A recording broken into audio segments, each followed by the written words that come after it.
Come on. Load quicker. I couldn't leave it alone. I couldn't do it. I said in the last playthrough that I said in the last video that I was only going to do chapter 1 until the full game releases, but it's a month away and a lot happened at the end of chapter 1 and I need to know more. So we're back. We're going to do chapter 2 and then I'll just figure that out in July when the full game releases. So we're on the Heir. As a quick recap, we died. Not through my own choices this time. It was as part of Cornelius's plan to kill me, wipe out the body of Niklaus, and give rise to my true self of Prince Jerian. So we'll see how that goes. I sacrificed some sanity to retain a bit of my humanity, so that's something. The blood rises to your throat. It holds the memory of the Empire. It holds the voices of your ancestors.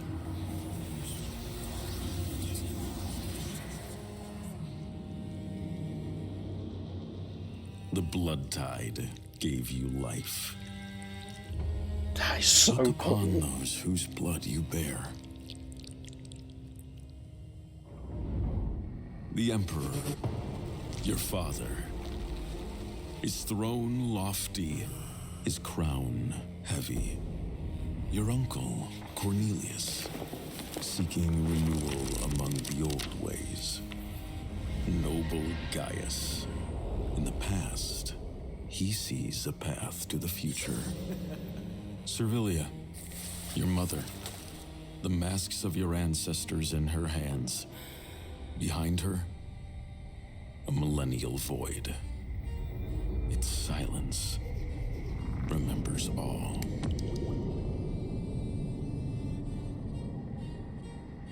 The Empire is your family's game. They make their moves, and the Empire's bones crack. The commoners count their coins, the Arcanian sharpen their blades, and the old men, they will never let go of their bloodlines, too. You are an important piece on this board. But you must ask yourself, do you want to remain a piece or become a player? They've really upped the game on this one. That cutscene was metal as hell. Chapter 2, the Heir. Shit's gonna get real. You're part of the great blood tide of the Tempest now, and heir to the throne of the blessed Arcanian Empire. But what does that mean for you? Will the Tempests treat you like family?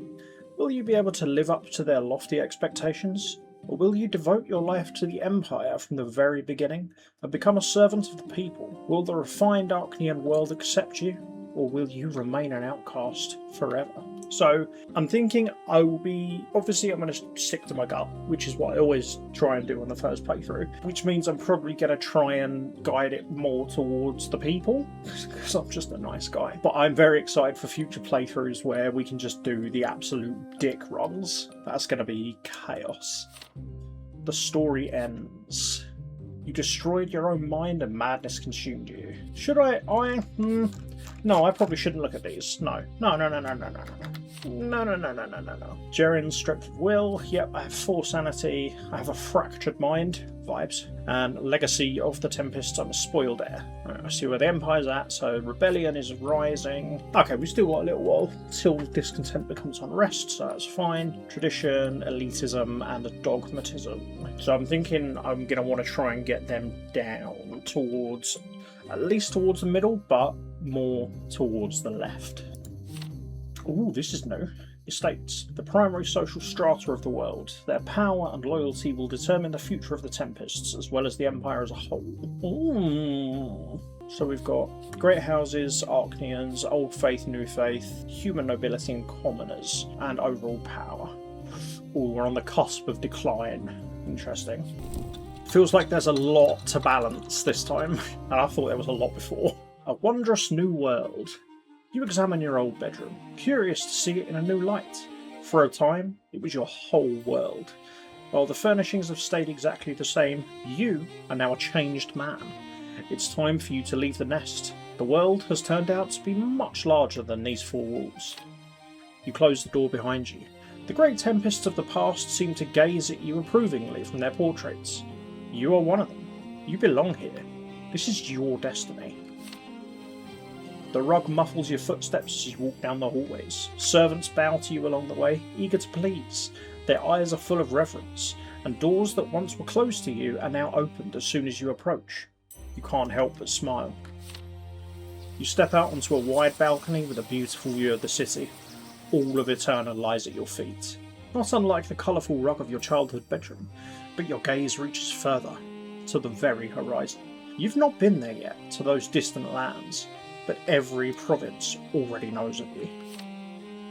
You stand tall as you take a slow, deep breath. You will be wise and strong enough to make the right calls. You will become a good leader. I hope so, because you are not alone. You can feel the vast, ancient power lurking deep inside of you.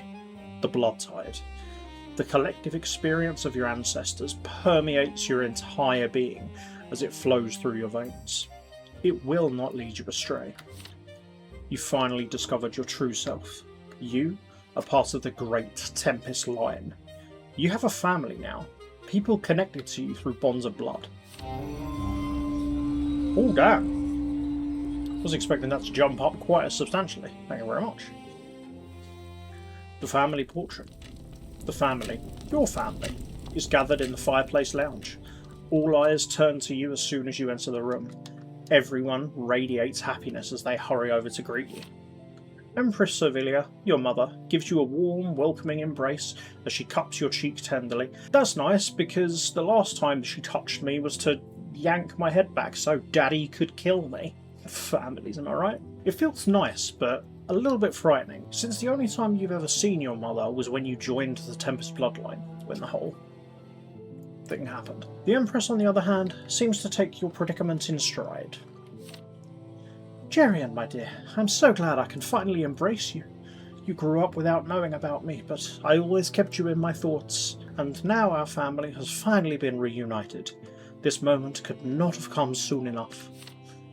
Emperor Uther looks over to you, his smile full of paternal affection. I'm so proud of you, son. I've been watching your progress. I'm certain you will become a worthy heir, and the subjects will love you. And when the time comes, you will ascend the throne and complete all that I have begun. Your mentor is also present. Hearing Uther's praise, Uncle Cornelius smiles and nods in agreement. That's right. Jerian did very well, but let's not flatter him unduly. The heir still has a long way to go and a lot of work to do. The next to approach is Ferdinand, who looks visibly flustered. He's the black sheep at this family gathering, the only human among Arcanians. Oh, please forgive me, Jerian. I had to keep a lot of secrets from you, like who you really were and what would happen to you. And also the fact that I'm your half-brother and Cornelius is your uncle. It was unbearable. I'm glad it's all over. We can finally be fully honest with each other, as brothers. Ferdinand, my bro. All this attention from relatives who weren't there throughout your entire life feels overwhelming. Noticing how lost you look, a stocky Arcanian with bright, piercing eyes comes to your rescue. This is your other uncle, Gaius Tempest. He smiles kindly as he reproaches the rest of the family, tongue firmly in cheek. Settle down, you lot.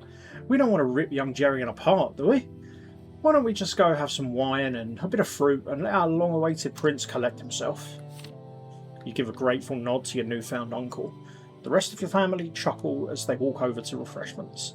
As they urge you to join them, you notice Cornelius lean over to Uther and whisper in his ear, We don't have a lot of time before the Great Council, brother. I've drawn up the campaign plan we discussed previously. Please look through these papers and sign them. No, Cornelius. I'm not going to read or sign anything right now. Family time is sacred. Business will have to wait. Cornelius frowns and holds up his palm, about to object, when Servilia decides to intervene. With a gentle smile, she covers the Great Chancellor's palm, and the building tension dissipates.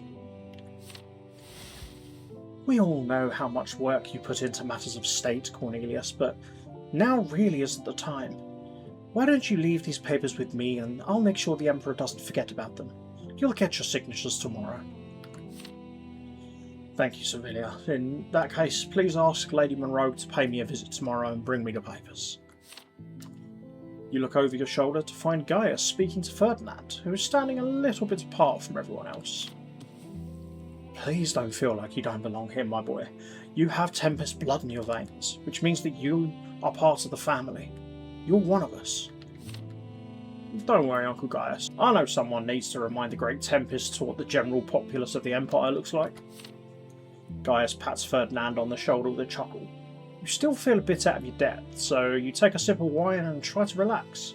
Servilia watches the family with a kind smile on her lips. I've called for Durante the artist to paint our family portrait. Now that Jerian has taken his place in the Tempest family, it's time to immortalise us for posterity. I know you will do your great ancestors proud, son. The twins themselves anointed House Tempest to rule this realm, so it's paramount that we show a united front. Today, we're going to show our entire family gathered around your father. You'll be able to look back on this day when you take the throne, just like the heroes of the past, Gladius, Eric, and Jerian I, your namesake. I'm certain our son will become a wise ruler. When the time comes, I won't have to worry as I hand over the reins to him. Yes, Jerian should be able to pick up and finish the things that we have started. He was talented in his studies and understands what changes the Empire awaits. I expect that we will be able to join forces and pave the way for the great reforms of the future soon enough. Don't worry, Jerian, you'll sort it all out eventually. We don't know each other all that well yet, but I can tell you're an intelligent and worthy young man. One day, I'm sure you'll set an example for the members of the Great Houses and the Empire's distinguished Arcanians, and if you ever find yourself struggling, we'll always be there to help. All of this feels a bit confusing. Your relatives seem to have a lot of hope and affection for you. Mere days ago, you were utterly alone, and now, your family's reaching out to you, and you're free to take their proffered hand. At last, the painter is ready, and you're invited to proceed to the throne room. Today, Durante will capture the composition, the basis of the future painting. Emperor Uther takes the throne. Servilia stands to his right, under the great, snarling dragon of the Tempest Manor. Cornelius and Gaius take their places to his left. You notice that Ferdinand has paused by the door, gazing at the rest of the family with longing. No, we're not leaving Ferdinand out. The painter asks you to take your place as well, but where is it exactly? You know how important details like this are. Every single member of your family wants you to choose them right now. This is my first blue lock. Bring Ferdinand into the picture is exactly what I wanted to do. I have 10, so I don't even care about the others. We're bringing Ferdinand into the picture. You lead Ferdinand over to the throne so he can be in the painting too, and you stand by his side. Damn right I do. Ferdinand is part of the family. He's your teacher and oldest study partner, and you've always admired his quick wit and sharp tongue. It might not have occurred to the rest of the Tempests to include him in the painting, but you disagree. Ferdinand needs your support. You're not going to abandon him. Taking Ferdinand by the hand, you lead him over to Cornelius' side. Niklaus, Jerian, are you... Thank you. Ferdinand flushes with embarrassment, but squeezes your hand gratefully. Your parents, on the other hand, look bewildered, although no one objects. Everyone had their own expectations about where you should stand. Ferdinand beams, standing up straighter. The feeling that you did the right thing fills you with confidence as well. Staying true to yourself is much more important than meeting other people's expectations. The painter spends some time looking for the perfect angle and composition, the tip of his brush clenched between his teeth. Finally, he starts working on the canvas. Cornelius clears his throat, the sound breaking the awkward silence. You notice the sliver of a smile on Uncle Gaius' lips. He gives you a wink when he catches your gaze.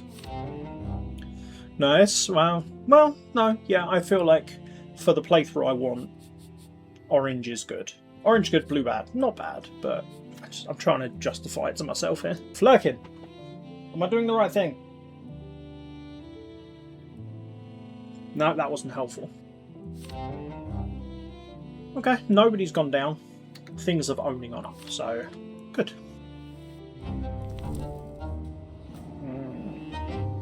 My fractured mind. Another sleepless night. You can't find a place for your trembling hands. How long have you been tossing and turning, waiting for sleep that won't come? Your eyes sting and your throat feels parched. You thought about getting up, but fatigue pins you down, draining the strength to move. Something feels wrong within you, but perhaps all Arcanians go through this after their birth. Maybe it's just your body adjusting to the blood tide. You twist and turn, feeling worse with each passing minute. The silk sheets cling coldly to your damp skin, and the silence weighs heavily on your ears. Odd, jagged shadows creep across the floor. When you focus on them, they huddle in the corner, waiting.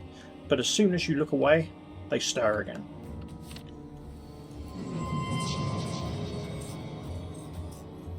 Your head feels weighed down by tangled, senseless thoughts, many of which you do not recognise. Are these thoughts truly yours? Is this you? You pull yourself up, peering into the darkness where the mirror hangs opposite the bed. You have to make sure. Your reflection, vague and distant, appears unfamiliar. How can you be sure it's really you? You blink, and the thin line cuts across your face. It's unclear whether the mirror has shattered or whether this jagged crack, breathing darkness, is not outside you at all, but inside. This is the price for renouncing your own essence. Your mask no longer fits the features it conceals. The act that shattered something within you weighs on you like a stone, leaving you restless. If only you'd surrendered completely to the blood tide when you became an Arcanian. If you'd let it consume you and drown the human within, this might have been easier. There would have been no one left to suffer. But now, it feels as though you're two beings in one body. You squeeze your eyes shut until your ears ring and collapse backwards, drained of strength. Shadows close around you, turning into walls. You crumple the sheets and choke on a silent scream. The chirping of a nocturnal bird by your window pulls you from your stupor. Your breathing is ragged as you dispel the vision. It's just the trickery of an exhausted, sleepless mind.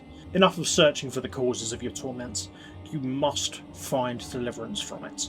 You have to claw your way out of the grip of your oppressive darkness. What will keep you from slipping into madness? How can you hold yourself together? How can you restore peace to your troubled soul?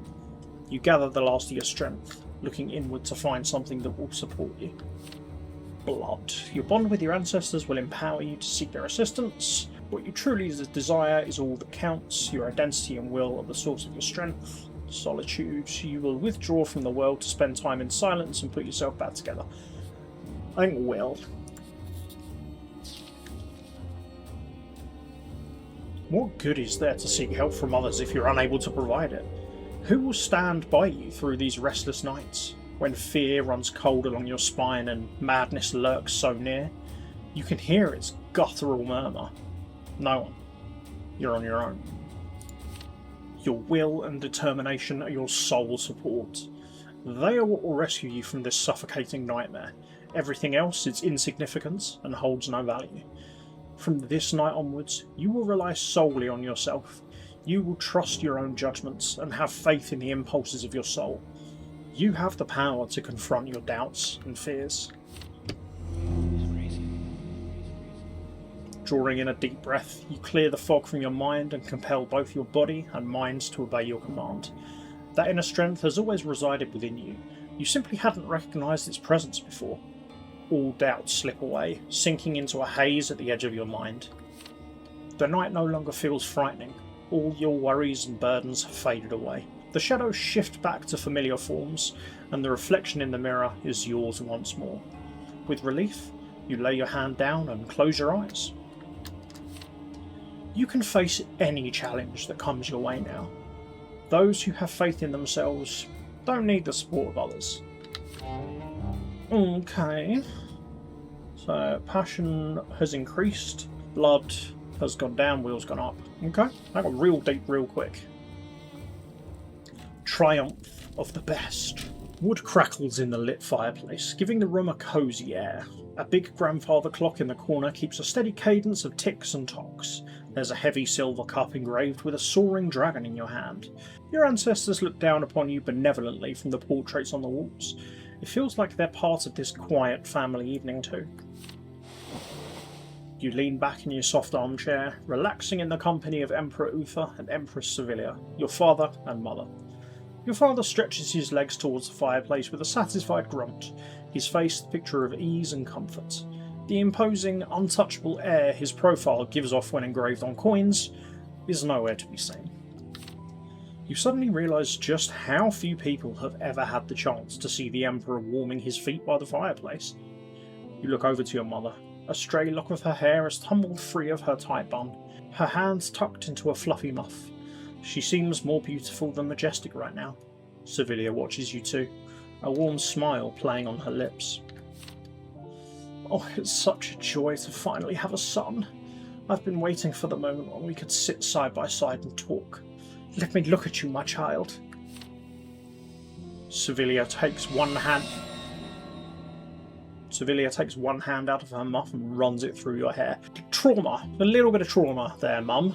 Her touch is soft and tender, but your heart still stutters as though you've been doused by ice-cold water. An image of the cold family crypt flashes before your eyes. Your mother's hands pulling your hair, making you bare your throat so your father can... You squeeze your eyes shut, banishing the unwanted memory. Pulling away from your mother a little, you voice the questions that have been plaguing you. Why did your parents never talk to you before? Why have they only appeared in your life now? Where were they all those years you spent locked away in your room? Your mother's eyebrows arch in genuine surprise. You were only born this week, son. We've been counting the days until you joined this world. We were so excited for the big day.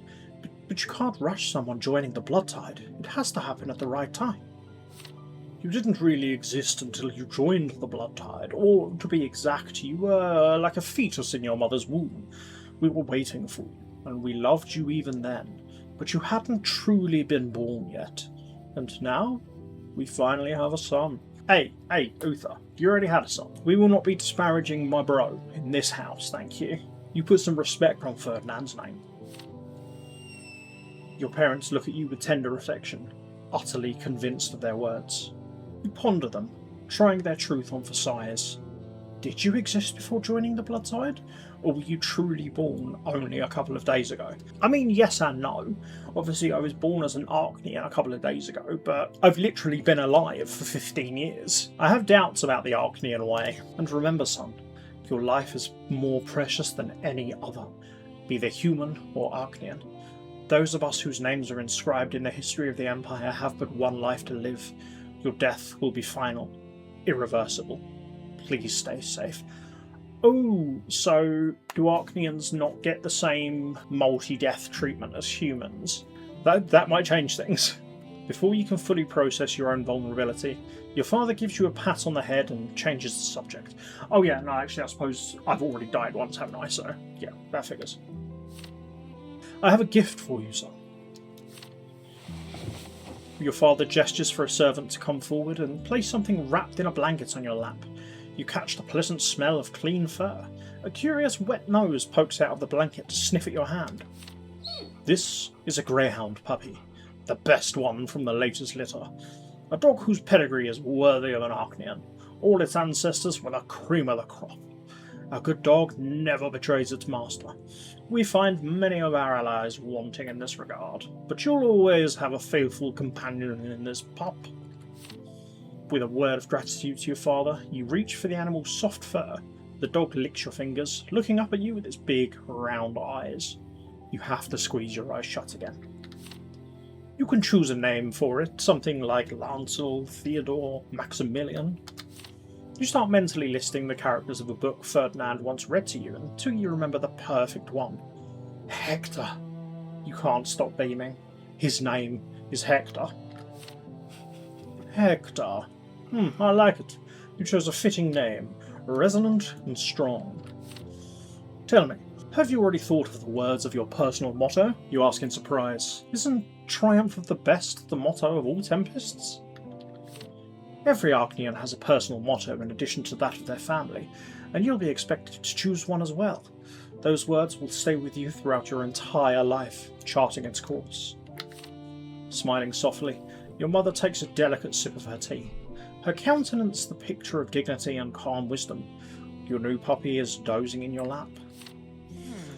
I think the future emperor, who will be the equal of his glorious ancestors, would do well to have a motto like Justice of the Strongest. It's a proclamation of ruthless justice that rejects any remorse or other cowardly feelings. And it was used by Jerian I. You should adopt it as your own. Emperor Cornelius II saved the Empire from great upheaval in his day, all by ruling with honour and reason. He understood that power is a burden, that men of consequence have a responsibility to set an example. This is what elevates us. Everything Cornelius II did during his reign, he did out of genuine care for his subjects. You should choose on the motto of Cornelius II, the burden of supremacy. It's your fate to accept that burden and bear it with dignity. Ruling over all the Empire is no easy feat, but I'm sure you'll share the burden with me. And remember to be compassionate to those you rule. You see your mother frown at you. Your father pays her no mind, and his piercing eyes never leave yours. Well, the decision doesn't have to be made right now. Jerian doesn't know what he wants his life to be like yet. Decisions like that always feel like they've come too soon. I can't wait to find out what words the heir to the Empire will live by. Jerian, please give us an answer. Your mother and father fall silent, waiting for your answer. I need water. This motto will stay with you for the rest of your life, but it seems more important to them that you take their advice than that you choose the words for yourself. You can settle on one of the options presented by your parents. However, you also hear the quiet whispering of your blood. Should you listen to it, or should you forgo a motto entirely so as not to limit yourself? Curious. So, burden of supremacy and justice of the strongest both feel quite wanky, if I'm being honest. Legacy of the Greatness I can't do because... I had to submit to the blood side. I'm going to go with no motto. Take that, Mom in the air. Teenage angst, coming in strong. None of those mottos sound good to you. You're not going to limit yourself to those options. You hold your head high. These mottos hold a great deal of power. They're like an oath that helps you shape your fate and stay focused on your goal. But at the same time, they also restrict you to a set path. You declare that you will not have a motto at all. Your mother frowns in disappointment, but your father merely shrugs. It's clear that neither of them understand you. You try to explain your decision. Your parents are right about you having a bright future ahead of you, but when it comes to dealing with the various estates, flexibility will be of more use to you than a rigid mindset, and freedom will help you more than focus. The present-day Empire is a whirlwind of powers and ambitions. This way, you can show everyone that you're willing to lend them an ear. You're not just a Tempest. You're the champion of your subjects, and you need to be able to understand them all. Your parents are silent, but there's understanding in their eyes, especially your father's. It looks like you've managed to convince them. You hear the quiet clinking of the tea set, the crackle of the fire, and your new puppy snuffles. For the rest of the night, you can feel your ancestors watching you from their portraits on the walls, taking your measure. Maybe his blood may be getting a little bit low. Do I need to be worried about that? Okay, diplomacy, up, nice. The big game. Oh, look at that, fluffy puppers. The wood crackling in the fireplace and the dim light of the sitting room helps you focus. Hector is snoozing away in your lap. You pat his head thoughtlessly as you examine the chessboard. Across from you, in a brocade chair just like yours, is Uncle Gaius, watching you with a half smile. He idly rocks his foot, clad in a soft leather boot, swirling his brandy around in the snifter. Your match has only just begun. Chess is not a game of chance, Jerian. Both opponents have equal opportunities, and the picture they see is the same. The outcome depends solely on the quality of their decisions. So, what do you think takes precedence? Uncle Gaius smiles wryly. You sense that his question is not just about the game of chess. Your blood boils. urging you to act before your opponent does and put him on the defensive. Still, Gaius is probably too experienced to be caught off guard. So what's your gut telling you? You should cover your weak points and protect what's most important. You decide to castle. Sensible move. The king shouldn't be caught in the thick of a fight, since the game is over once the threat to him is imminent. It's the same in real life. A single piece can become a source of unity, but when that piece falls, everything else falls along with it. That is true for both the Empire and our family, Jerian. My brother Uther is the linchpin that holds us all together. Uther is the heart of the Tempests. We stand united thanks to his existence, which makes the realization that he's losing his touch all the bitterer. Our family is growing weaker right alongside him. Fortunately, we have you, Jerian, and the family is already watching you. One thing to remember about our dear relatives is that they tend to get so swept up in their own ideas they ignore everything except their personal goals. You too run the risk of becoming just a tool for them. I don't want to be a tool. I worry you might become a bone of contention if everyone starts trying to recruit you, using you to further their own agendas against the others. By supporting one person's dream, you could alienate all those who don't share it. Still, I can't help but hope that you'll save the Tempests from a schism, and who knows, maybe you'll eventually become the new heart of the family. Shouldn't the Emperor care for all of his subjects, instead of just the ones he has blood ties with? You pose this question to Gaius as you finish building a chain of pawns to cover your other pieces. You're on the right track, but don't be so hasty. That care has merit only if the Emperor is strong enough to follow through with it. Otherwise, people start doubting his authority. You'll have to take your father's place on the throne sooner or later, but ignoring your family to focus solely on the throne is a surefire way to lose both. With a sudden move, Gaius transfers his queen to the opposite flank, redirecting the threat. You rub your temples as you examine the board. The situation is much more complicated than you'd previously thought. While you were busy pondering possible attack scenarios, your uncle secretly began building a combination that has only become apparent to you now.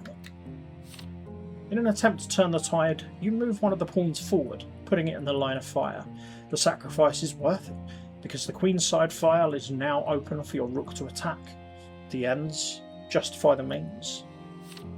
You need to be mindful of your environment, both in chess and in real life. Your loved ones depend on you, just as you depend on them. They also affect your decisions. Any strategy you adopt makes you its hostage. There's no solution that will benefit everyone, but no matter which style of play you prefer, you need to master it in order to win, because overconfidence will get you nowhere. Gaius seems to have been distracted from the match with his musings.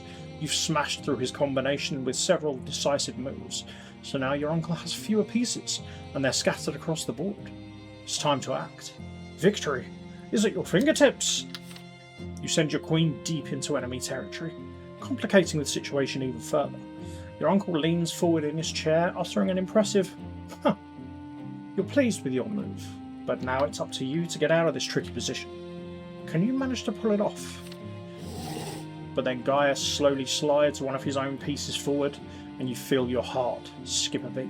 He set a trap, and we just blundered right into it, didn't we? Your king is under attack. The pieces you placed to guard him are blocking the escape route and getting in each other's way. Your monarch has nowhere to run now, and none of the moves you could feasibly make will save you from defeat. Biting your lip in dismay, you tip over your own king, admitting defeat. The ability to handle loss with dignity is just as important as winning. Thank you for the game, Jerian. Should we play again? I'll let you choose your side. You might think that playing white is preferable because white goes first, but that's not always the case. Seeing what your opponent does and knowing what you'll have to respond to in advance is also an advantage of sorts. The same goes for ruling the Empire. Power doesn't stem from the greatest privilege, but rather from the greatest loyalty. It doesn't particularly matter whether you choose to rely on the powerful Archnians, the numerous humans, or just the family members you know you can trust. The most important thing is to not violate the trust those people have placed in you. But doesn't your uncle rely on the Archnians, the most privileged of Uther's subjects? Gaius responds with a good-natured chuckle. Oh no, Jerian. Not all Archnians are the same. You're thinking about the Great Houses, the 5 most ancient bloodlines of the Empire. But there are a lot of lesser families besides them that often don't own any land and almost never enjoy the Great House's patronage. We call them distinguished Archnians. Instead of falling back on their ancestors' achievements, they work for everything they have. They value personal honour and decency much more than they do of ancient traditions. Distinguished Archnians are those who actively serve the Empire, instead of resting on their laurels.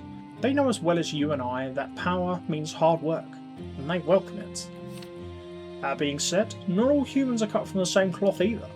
It's one thing if someone strives to earn a title for themselves and chooses to either take up arms or contribute new ideas for the benefit of the Empire. They do their best to conform to Archnian ideals of honour and serve the Empire and the nation faithfully. I respect that, as do the distinguished Archnians. But then we also have the profiteers, who think everything can be bought. They'd have you believe that money will definitely be king tomorrow, if it's not already. These upstarts try to weasel their way into positions of power, despite the fact that ruling is not their lot, and the only thing that drives them is their personal gain. Perhaps they are of some use, but they are no less dangerous for it. Having returned all the pieces to their starting positions during his speech, your uncle waits for you to pick a side. He makes it all seem so easy as he keeps the conversation going, ponders matters of the state, and plans his chess moves, all at the same time. You wonder how much work you still have to do before you can achieve the same ease. I realise that you have many tough decisions to make, each more difficult than the last, and I want to support you in any way I can. So what worries you the most? Where do you plan to place your bets? I'll help you find aid wherever you mean to seek it. Ooh, events. Events are milestones in Jerian's life and chapter goals you can achieve. In Chapter 2, Jerian will have to decide which estates will become the foundation of his power, or he can attempt to unite all of his subjects under his command. Try to fulfill the specified requirements by the end of each chapter and trigger one of the events. Okay, so, symbol of human hope. You gave the humans hope that the Empire will change. They expect you to take the throne and implement necessary reforms. So law is already good, human ability or diplomacy need to go up, commoners and management need to go up, new faith or scholarship need to go up. So a lot of work to do there, good. Or symbol of Archnian hope. You promised the Archnians that you would protect your age-old traditions. They expect a Tempest who will honour his ancestors' legacy. We're gonna scrap that one. This symbol of human hope, I want to make change. I want to make good change. I don't like the way Archnians work. I don't care for their traditions. Let's make some good changes in this world, shall we? Cheers. Jerian must also build relationships with those closest to him. Try to secure the support of his family members in order to become the head of House Tempest, or unite it through Oath of Family. Pater Familias, you become the head of House Tempest. Your family trusts you to shape the future of your dynasty, or the Oath. You swore an unbreakable oath of loyalty and unity to the Tempest bloodline to reinforce your bond.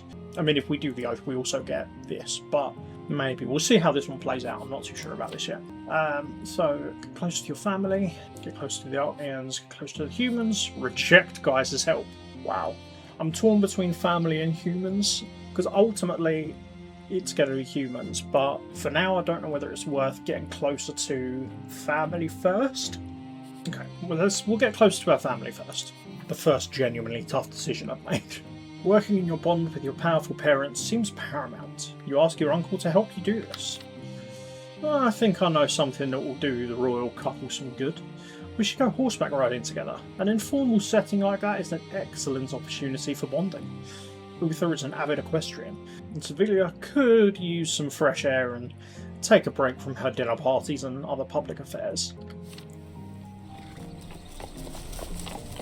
When you, your parents and your uncles go out riding 2 days later, you can see how happy it makes your father. His face usually droops with fatigue, but today he is smiling and actively engaged in conversation, holding the reins of his steel grey steed.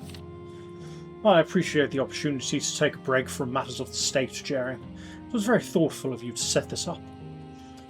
The long shadows cast by the trees streak across the dirt road you're following. Your horse's gentle gait kicks up almost no dust, letting you enjoy an unobstructed view of the setting sun. Oh, we value good weather so little, despite how rare it is. Even the landscapes we've known since childhood look nicer and much more interesting on a fine day like this. I'm overjoyed that you've taken us out today, my boy. Uncle Cornelius gives you an approving nod as well. And getting us all together was no mean feat. The fact that you chose this particular moment tells me you have great potential as a courtier. The ability to find suitable opportunities and take advantage of them is what makes a good politician. Uncle Gaius takes a sip from his travelling flask and smiles mysteriously, but stays out of the conversation. Well, that went pretty well. While we were doing that, the Empire's burnt down. Every human is dead. The world is ending. Satan has risen. The twins are dead.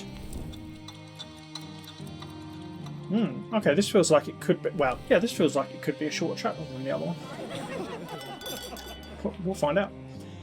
Lessons in Decorum. You feel a little dizzy as you watch all the graceful figures sway to the music, the sweet smell of perfume and fresh flowers permeating the air. The palace is filled with light, music, and boisterous voices tonight. This ball is in your honour. Technically, you were dubbed the Archduke of Hermia the moment you were born, but your formal ascension calls for a proper celebration. All the ladies in the ballroom have their eyes trained on you. You feel like a trophy they're all vying for. When you ask one of them to dance, you can feel all the others glaring at you jealously. You tug at the tight collar of your shirt and take a deep breath to try and settle your nerves. You'll have to get used to being the centre of attention. The night is rife with playful smiles, soulful sighs, and demure glances. Servants keep passing you messages from ladies you've never met before, all of which either profess sudden affection or contain thinly veiled innuendos.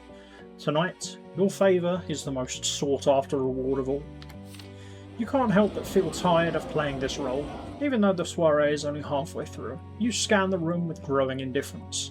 That's when you notice a boisterous group of people in the corner. Several men are doggedly trying to woo a graceful blonde Arcanian lady, showering her with compliments and cracking jokes at each other's expense in an effort to make her laugh. The lady only shrugs in response, clearly bored with their advances. It's just a lot of leg, madame. You lower your voice to ask a footman about the lady's identity. He whispers back that she is Camille Monroe. After avoiding yet another dance, you make your way to Camille and step around her pursuers with effortless ease to offer her your arm. Surprise flashes across Camille Monroe's face, only to be replaced by gratitude. She accepts your arm and you lead her to the dance floor. Her hapless admirers watch the two of you go, dumbfounded. Oh, thank you for saving me from the most boring gentleman in Eterna, but tell me, my prince, did you do it out of noble impulse, wishing to help a lady in distress, or do you simply take what you like, knowing that no one would dare refuse you? Whoa! Camille's lips almost brush your cheek as she finishes speaking. You're so close to her. You can smell the delicate aroma of her perfume. The soft touch of her gloved hand stirs something inside of you. You smile in response before pulling her even closer and sweeping her away. When the music stops, you offer Camille your arm and lead her to an alcove by the window, away from prying eyes. I'm sure you recall that it's not proper to devote all your time to a single lady. A second dance in a row with the same girl would breed rumours and condemnation. Aren't you worried that the high society matrons and their virtuous daughters will think less of you if you keep focusing on me? Camille seems to challenge you with her playful smile. She tilts her head as she gives you a probing look. Perhaps it's time for us to stop and return to our roles. You can feign interest as you entertain those adorable little dullards, and I'll go back to being bored by my admirers. Oh my, seems my glass is already empty. You look over your shoulder, gesturing for a servant, but Camille stops you. Don't bother, my prince. Camille takes your goblet right out of your hand. She centrally closes her lips around the rim your mouth touched and takes a sip, never taking her bold gaze off you. You feel a sudden rush of arousal. Camille's behaviour goes beyond all imaginable bounds of decency. You have no choice but to look away. If I had pearls, I'd be clutching them. Camille laughs and leans even closer to your face. You can feel her breath on your skin.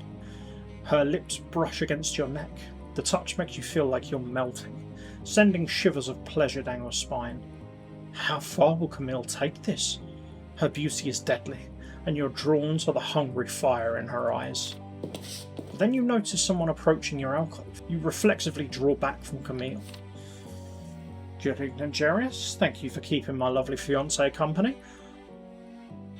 Shit! I didn't know! I'm sorry for my arousal. Hello, Camille. Please forgive my tardiness. I'm sorry you had to attend the ball alone, but we can go home now if you'd like to. I'll take you there just as I promised. I hope all the noise didn't tire you out too much. Your uncle bows to kiss his fiancée's hand. You struggle to keep your face utterly expressionless, refusing to let your embarrassment show. Camille, on the other hand, smiles provocatively as she awaits for your reaction. This needs to not ever happen. Gaia seems like the only normal member of my family outside of Ferdinand. I didn't want to stay, but then I bumped into Jerian. He's the spitting image of your younger self, Gaius, and a true tempest, hot-blooded and iron-willed. We were having a fine time. So now I'd hate for this night to end so soon. Gaius and Camille exchange a loaded glance. The air suddenly feels heavy with tension. Should you intervene? Ask them to stay, volunteer to take Camille home. Yeah, Gaius, we'll get you a chair set up in the corner. You can watch. I'm not getting involved with this. They can sort their shit out. You refuse to flirt with Gaius' fiancée and put him in an awkward position. Yeah, obviously. Because I'm not a scumbag. You force yourself to be utterly polite as you say goodbye to Camille and Gaius, no matter how trite the pleasantries may sound.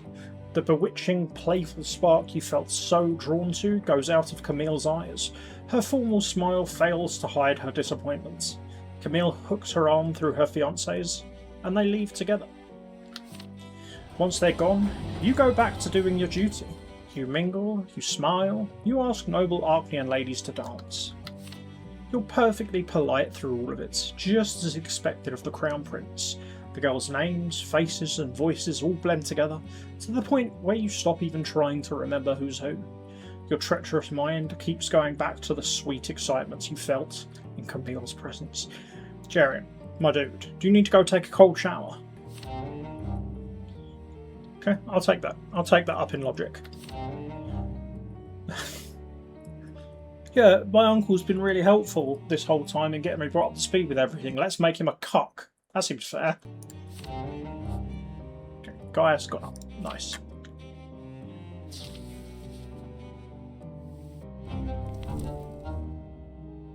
A long-awaited meeting. Oh, this is because I rescued Emil and Martha. Hopefully. It's called a long-awaited meeting. Hopefully that means we're going to meet up and everything's going to be cool and we're going to stay best friends forever. The spring breeze fills the garden with the delicate fragrance of cherry blossoms. There are tables set up under a large canvas sunshade. You're spending the day with the clique of young courtiers, as well as members of the great houses and some distinguished Arcanians. The conversation revolves around politics and ladies in waiting. Everyone tries to be polite to you, but the young aristocrats' pleasantries resemble an empty shell, devoid of either ease or sincerity. As the endless gossip starts to tire you out, you find yourself watching the lengthening shadows of the trees. You suppress a yawn, trying to overcome your excruciating boredom. Would all of your social interactions really be as bland and hollow as this? You used to have real fun. You remember the festival you attended with Emil and Martha, how wonderful it was to laugh and dance with them. Suddenly, you realise that the noble you've been speaking with has stopped talking. He must have realised that your thoughts have strayed and you're no longer listening to him.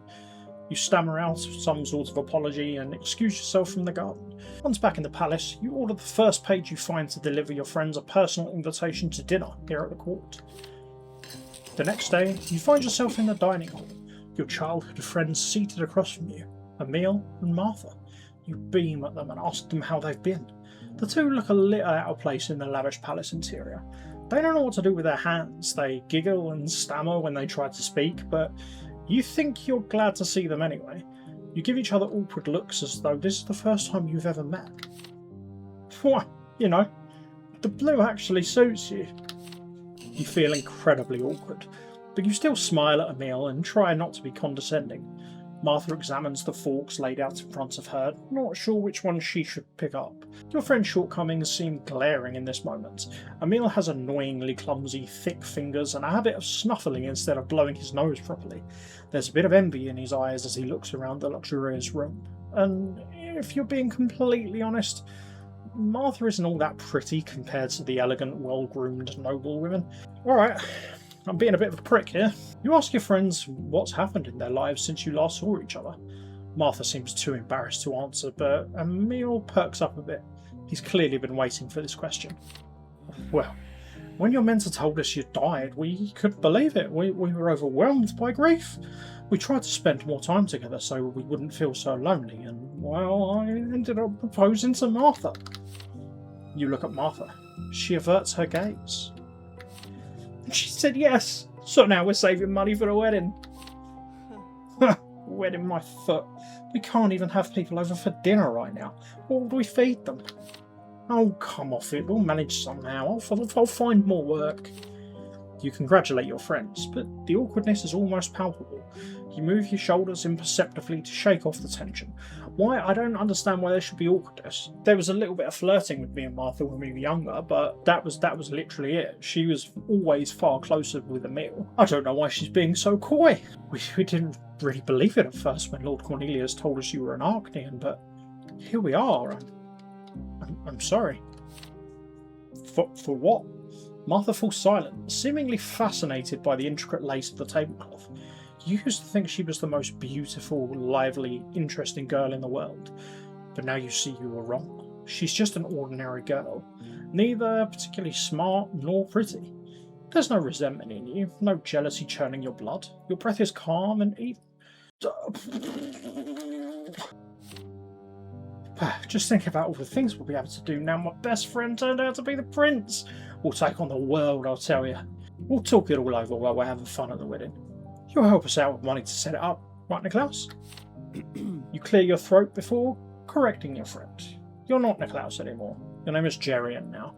Chastised, Emil falls silent. Where's the kinship you used to share? Emil and Martha look like bumbling children next to you. Their rough manners and lack of education stand out like a sore thumb.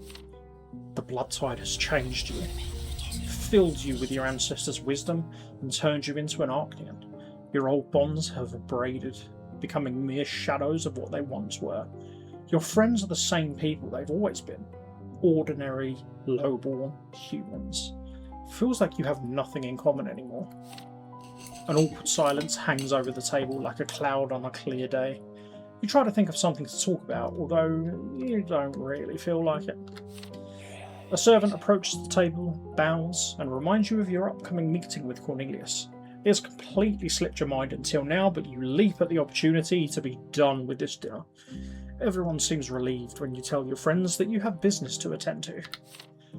Well, of course, you have lots of stuff to take care of now, but we've got to do this again sometime, right? We can catch up then. You nod and smile, saying goodbye to your friends. Once they're gone, you slump down, wondering dejectedly if it's even possible to restore what you once had with Emil and Martha. What sort of relationship can you have with them now? Your musings are interrupted by a familiar voice. Are you upset because of your encounter with your old friends, Jerian? The past fades into history. That's par for the course. It's only natural that you don't find these people interesting now that they've given you everything that they could. You don't owe them anything. You're a different person now, and you need to move on. Do not mourn the remnants of your previous life. It's not yours anymore. Hector runs up to you and nuzzles you, wagging his tail. You scratch behind his ear, mulling over what was said. It is perfectly clear that you will not be able to remain friends as before, and you could listen to Cornelius and leave these people in the past. Unless, perhaps, you make a farewell gift in memory of your childhood.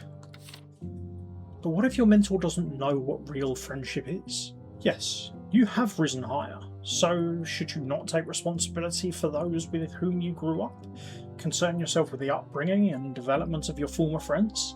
Try to raise Emil and Martha up after you as to make their lives better?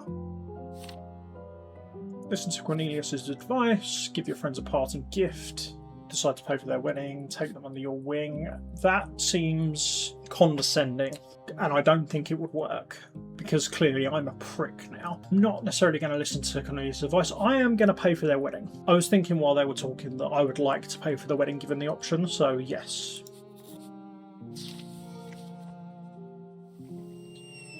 You heave a sigh.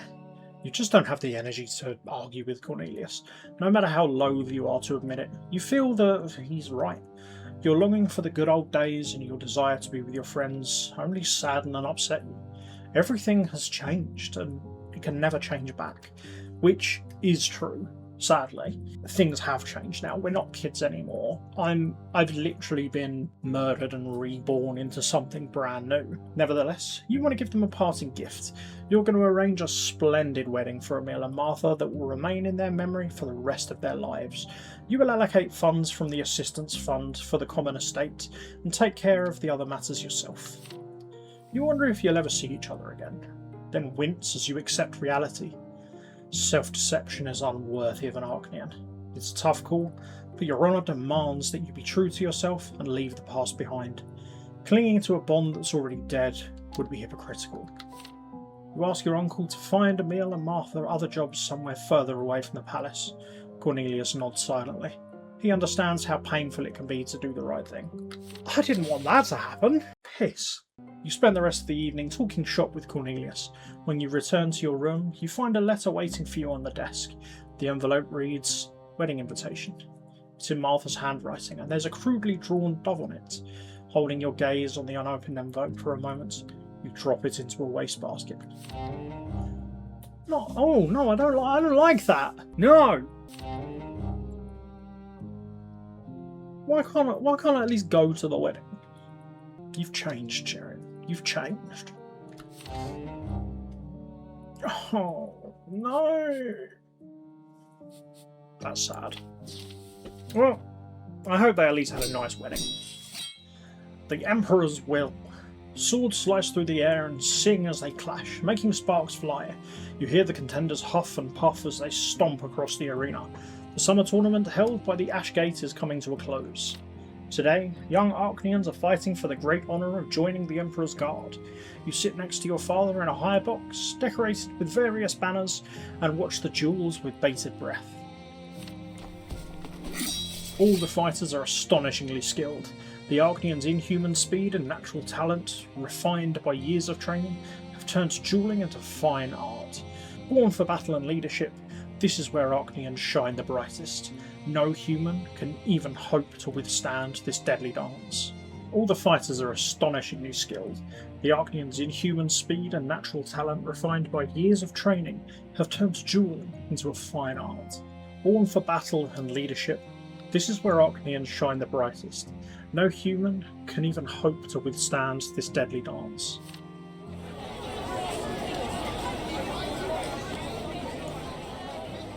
Great warriors enter the arena one after another. Citizens watch the tournament from the stands. Women follow the fighters with their eyes, oohing and eyeing in excitement. Men yell whenever someone lands a particularly successful blow.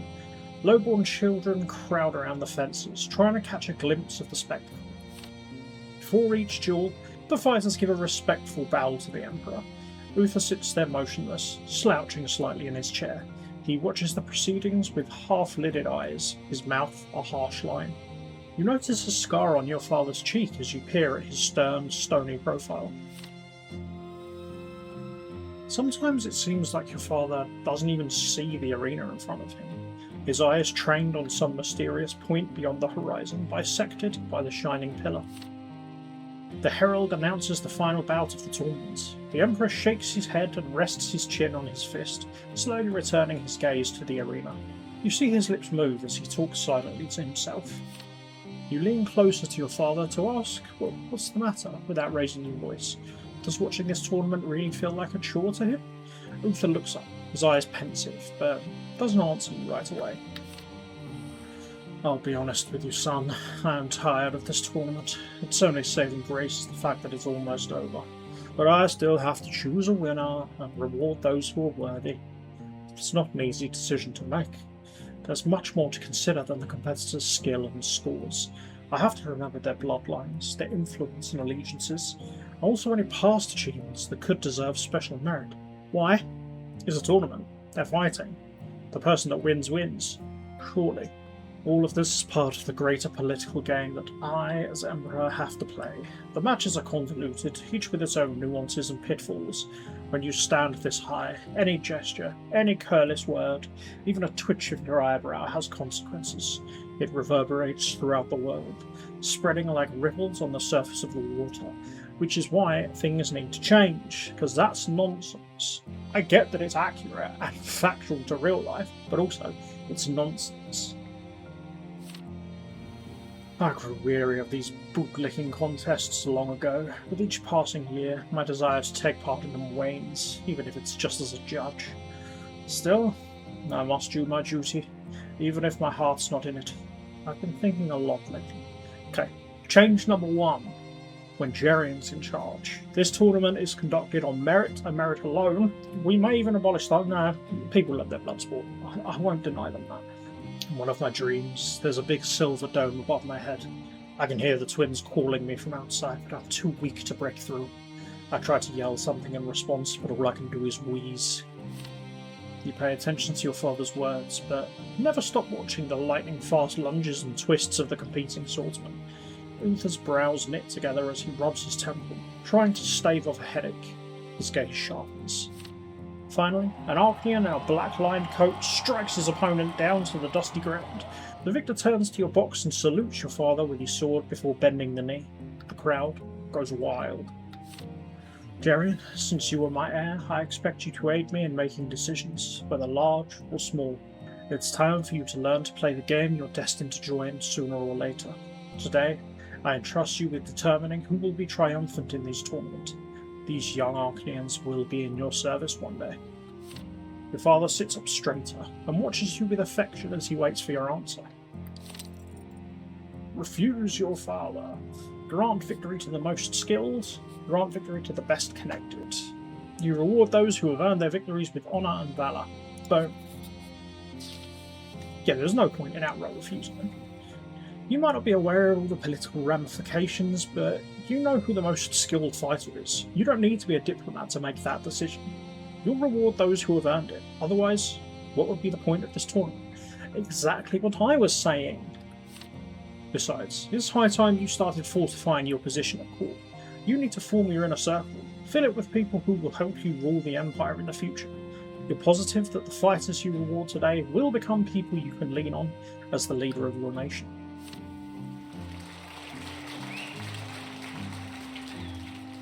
You approach the duelists and present the best of them with Imperial Guard swords as the audience applauds politely. The fighters you've chosen are doubtlessly masters of their weapons. Some of them belong to lesser Archaean houses, but they deserve the reward nonetheless. Still, you don't miss the angry looks thrown your way by the losers or the anxious whispers from the stand. A young Archaean with a sparse moustache who has just received his sword from you keeps casting hesitant glances at his bested opponents. Why doesn't he look pleased or happy? Because he's from a lesser house and this place is shit. Another fighter wipes a bright blue drop of blood from his cheek as he exclaims in outrage, "Why, I never! My house! My blood tide!" Someone puts a hand on his shoulder and he falls silent, swallowing his vindictive resentment. Today's tournament has certainly sown envy and discord among the Archaean families, and though you've rewarded the worthy, their powerful rivals feel slighted and may cause problems in the future. They are very welcome to try. It's J time now, baby. You notice your father looking at you. Despite the unrest in the audience, he seems grateful for your support, for the fact that you were willing to help him at all. He stands by your side and raises his hand, prompting another round of applause. You leave the arena together. Your distinguished Archaeans has gone down a little bit. That's fine. Management up. Uther up. Beautiful. I take back what I said about this potentially being a shorter chapter. No, we're still in the first block. The shape of the future. This morning greets you with glittering sunlight. The air outside is filled with the fresh fragrance of dewy grass. You breathe it all in, soaking up the vastness of the sky above your head. Your horse treads softly on the damp ground as your dog Hector runs beside you, mad with freedom. The shining pillar props up the sky in the distance. Uncle Cornelius rides next to you on his bay stallion. His face, usually so focused and tense, looks softer on this beautiful morning. Several other riders, including some footmen and a groom, follow you at a distance, but they're silent as well. The only sound that sometimes disrupts the quiet is Hector's bark when he decides to chase yet another butterfly. You reach a range of green, rolling hills as midday approaches. Your procession rides up to the tallest one in no particular hurry. At the top of the hill, Cornelius stops his stallion to look over the city of Eterna, sprawling below you. It stretches as far as the eye can see, its graceful towers and spires outlined by the brilliant midday sun. Your uncle finally breaks the silence. The capital has grown. See how many suburban settlements have already merged with it? The old walls were torn down long ago. Not that they are needed in this day and age. You're mesmerised by the sight before you. Eterna looks like a hatchling that's broken out of its shell and is now basking in the sun, surrounded by a dense network of roads. The various carts, wagons and carriages that fill the city's bustling streets look like toys from this high up. You can see throngs of merchants and travellers slowly making their way to the city gates. Cornelius looks over his shoulder at your attendants and motions for them to wait for you at the foot of the hill. You find yourself alone with your uncle. Hector has finally tired himself out and lies down to doze in the grass. You've only just met your real family, Jerian. I know how much that means to you. You want to lose yourself in them, build a picture-perfect bond of trust and acceptance that will last a lifetime. I've been there. Yet you must never forget that you're not just any Archon, not just someone's son or nephew. You are the heir to the throne. The entire Empire is your family. Your family will try to influence you to serve their own interests, sometimes deliberately, sometimes not. They will try to make you a slave to their values. Don't let them distract you from saving the Empire. You look at Cornelius questioningly. What salvation is he talking about? Is the Empire truly in danger? It is united and absolute, just as it has been for hundreds of years. As a matter of fact, the Empire is rather like man. Its health declines with the passage of time, but unlike a man, it can be rejuvenated if we find new sources of strength and opportunities to grow. Our Empire is stuck in the past, mired in antiquated traditions. It struggles to keep up with the times. But our society is changing. New industries have emerged, and the economic climate is already different. If we do nothing, the old forces and the new ones will inevitably clash. We must prevent that. Otherwise, the Empire will eventually collapse. This is not the first time you've heard of your importance and the hopes placed upon you, but you still don't understand what exactly you're supposed to do or how you can specifically help your subjects. All in good time, Jerry. In a couple of years, I will bring you into the Imperial Council and help you find your footing in high places. But first, you need to get to know the Empire and each of its estates. Great houses and distinguished Archnians, commoners and nobility, old and new believers, they're all watching your every step. They're waiting with bated breath for you to notice their aspirations, to listen and extend your favour to them. Cornelius dismounts and stretches out a hand into the distance. You look at the square patches of fields, at the hills overgrown with curly greenery. In your mind's eye, you survey the whole Empire, its provinces, towns and villages, interwoven by roads, shimmer in the matte haze. You're going to host a party this week. We'll give you a chance to get acquainted with your future subjects. The decision of who to invite to the palace is up to you. The people you grant this honour to will be more favourably inclined towards you and House Tempest in general. That is a feisty picture. Is that the kind of party I'm going to be throwing? The most rational choice will be either distinguished Archnians or human nobles. The Archnians of the lesser houses aren't as stringent about observing traditions as those who hail from the great houses. They could be persuaded to help rebuild our empire. The human nobles have great potential as well. They're trying to change the world, and so far, it's working. You'd do well to have them in your corner. But I'll leave the choice to you. You need to practice making important decisions and predicting their consequences. You remember a picture you once drew in class. Since you have a choice, you need to consider all of the options, not just the ones your mentor has suggested. Why not invite the great houses or the clergy? High society and traditions are just as viable a foundation for rulers as humans and progress. Then again, you could hold a joint reception for the distinguished Arcanians and human nobles. Both of those estates belong to the service class, which means they have much more in common than any others. Or should you take the Great Chancellor's advice? Distinguished Arcanians, human nobles, distinguished Arcanians and human nobles, or great houses and old faith clergy. I'm not sacrificing any sanity for the church. Screw the old faith. Yeah, let's invite distinguished Arcanians and human nobles. You're going to hold a joint reception for those two estates and try to find some common ground. Because the division needs to not be there quite so much as it is at the moment. That's the biggest problem this empire has. The biggest. We've got many. Your voice is firm as you answer. It would be only right to invite all the service gentry, including human nobles and distinguished Arcanians. You avert your eyes as you go on to remind Cornelius of that ill-fated report on the shared future of humans and Arcanians that you worked on while you were still human. You've kept the papers. You're going to rework it. Add some up-to-date data on Imperial Society and present it to your guests. And so as not to lose face, you enlist Ferdinand's help. He will help choose effective examples of cooperation that will have proper influence on both Arcanians and humans. This seems to give your uncle pause. He looks at you with a hint of uncertainty, but eventually gives in. You ask Ferdinand to go over your old report that very night. Your brother flashes you a mocking glance as he looks up from the scribbles covering both sides of the parchment. So His Highness Jerian the Disgraced would prefer not to make a fool of himself this time, eh? And he's deigned to ask someone who actually has a brain for assistance. Don't worry, I hope you rewrite your report on a human Arcanian corporation in a way that will make even Cornelius envy your eloquence. You and Ferdinand enjoy this chance to work together again. You look back fondly at the days when the two of you used to sit side by side and listen to Cornelius's boring lectures. Together, you outline the prospects of joint human-Arcanian activities and the future that the two races can build together. You even goof around a bit like in the old days, but the report is still ready by morning. A few days later, you're excited to greet the guests as you stand in the centre of the banquet hall in your ceremonial suit. The distinguished Arcanians approach you one by one.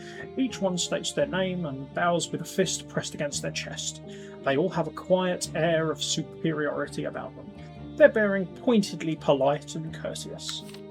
The humans come to greet you in groups. You're introduced to college professors, officers from the Legion, government officials, and judges. They seem a little tense, but do their best to preserve their dignity in the presence of the Arcanian nobles. When the time comes to give your address, you walk out into the middle of the room. You are no longer just some nameless student Cornelius took on. You are the heir to the Empire, and the people in attendance will hang on your every word and gesture. Plus, I didn't give the speech before I ran away to go see my friends. You take a breath, and no longer looking at the prepared text, deliver an inspired speech about the changes awaiting the Empire's society in the near future. Humans and Arcanians listen to you in silence. You finish your address by quoting Professor Condorcet, the Dean of the Imperial College. By facilitating progress and spearheading change, we will all be able to lead the realm to an era of prosperity beyond our ancestors' wildest dreams. The audience gives you a round of applause. Looks like your words have at least had some impact on the way humans and Arcanians view each other. You notice the groups that used to stand apart start to mingle. Conversation seems to flow more freely now. Everyone is eager to discuss the topic you've brought up in your address. Cornelius, who has been silently watching you from afar all this time, gives you a nod of approval. You both know that erasing the lines between humans and Arcanians is the only way out of the current crisis. The Empire won't have a future unless the two races join forces to build one together. Okay, good. Good. Everything's moving in the right direction. Me likey. The law of might. The cool night air works wonders to soothe your troubled mind. You gaze up at the thick branches reaching for the night sky as you wander aimlessly through the garden. Hector anxiously hovers nearby. The puppy doesn't understand why you left your bedroom in the middle of the night. Restless thoughts were keeping you awake. One day you will rule over the whole of the Empire. The most powerful Archneans from the great houses will kneel before you. The decisions you make will affect the entire world. How can you, a young man with almost no life experience, govern your subjects and dictate your will to them? Do you even have the right to do so? You were born the Emperor's son, but is that really enough? You've tied yourself in knots with these worries, your breath shallow and uneven. Your anguish drives you deeper into the garden. The shadows around you begin to move, the outlines of the trees and the palace blurring before your eyes. The blood pounds in your temples. The murmur of your ancestors' voices fill your ears, growing louder and louder. It makes you dizzy. You blink, and when your vision returns, you realise that you're looking at the sunlit hallway of the ancient Archnean estate, though the image seems somewhat hazy. Your footsteps are not your own. They seem too firm and confident as they carry you towards the assembly hall. Your chipped metal armour, caked with the blood of your enemies, clanks as you walk. You are Jerian I of the House of Tempest, a consul of the Archnean Republic, commander of the Legion, and Eterna's champion in the war against the bloodthirsty Masquerade tribe. Looks like I've gone into the blood tide a little. The Senate falls silent as you walk out into the centre of the room, all eyes fixed on you. Senators, Consul Monroe, I have come here directly from the city gate. The attack has been repelled, but Eterna won't survive another like it. We're barely holding on. The senators exchange disgruntled glances. You hear them murmuring that the city can still be saved. You raise your voice, drowning out their chatter. I'll tell you what needs to be done. When night falls, we're going to have the entire garrison withdraw from the city. That way, we'll still have an army. And tomorrow, when the Masquerades breach the gate and start pillaging Eterna, we'll set the city on fire and block off their escape routes. This is the only way to destroy our enemies. The assembly stirs in outrage, buzzing like an angry beehive. Consul Custis Monroe jumps up from his seat, shouting that he will never abandon the capital to the enemy. His face is purple with rage. Sacrificing the citizens is unthinkable. What's the point of victory if your culture and heritage perish in flames? There won't be anyone left to preserve our culture or heritage unless we dispose of the enemy. Let Eterna perish if it saves the Archnean race. Everything stops. Monroe's next words echo coldly in the ringing silence. If you refuse to reconsider, you must surrender your consul's ring this instant. The government cannot be led by a madman. No, I will not back down. This is a war for dominion over the entire world. I will not let a gaggle of foolish, prideful old men deprive us of our victory. You pull the iron ring off your finger and hurl it to the floor. It clatters against the stone as it rolls away.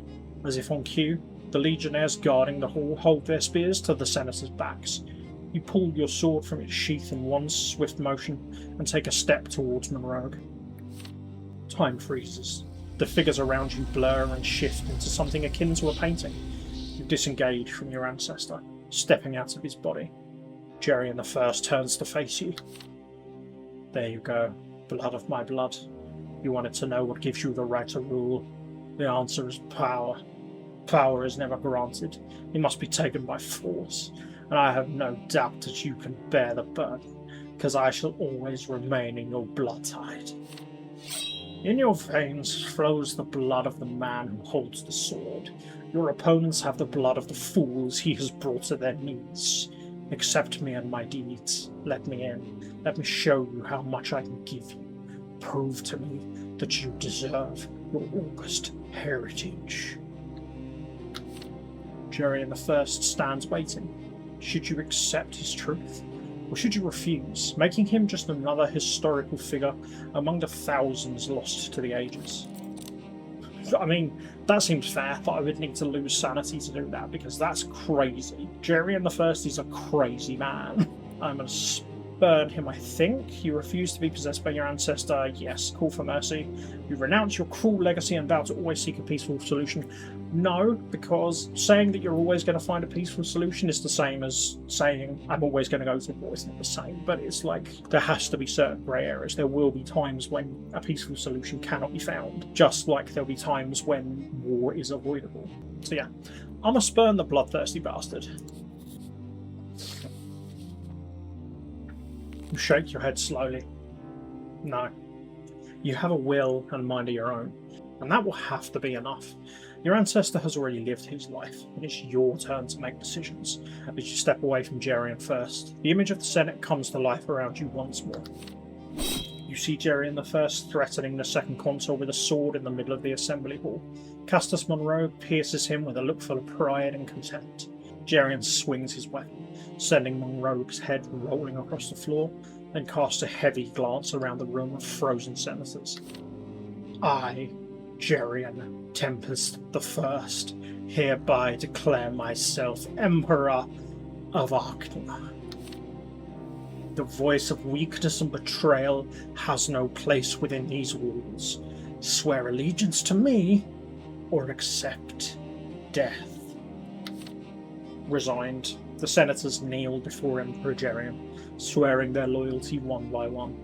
Only one elderly Arknian from the Melanidas family stands up with an indignant cry and takes a decisive step towards your ancestor. A legionnaire's spear pierces his back, and he falls to the floor. You come to with a gasp. The vision fades slowly. The people's silhouettes grow thin. A few moments later, your head clears. You're lying on the grass under a tree. Hector is anxiously licking your face. What just happened? You stand up, feeling dizzy, and you notice Uncle Cornelius in the shadow of a tree. There's no need for concern, Jerian. The blood tide has started communicating with you. It makes attempts to devour us all from time to time. Heed my advice, and don't dwell on the past too much. Our ancestors may make you stronger, but you'll end up shackled by their will. If you choose your own path in life, the knowledge and skills you acquire will be enough for you to succeed. The blood tide, on the other hand, will turn you into its plaything, a mere tool for it to use. If you rely solely on your ancestors, the life you lead will be theirs, not yours. Cornelius says goodbye and leaves you alone in the silence of the moonlit garden. You gaze up at the stars, thinking about the endless torrent of will capable of piercing time itself to communicate with its descendants. Oh, damn, blood is getting crazy low.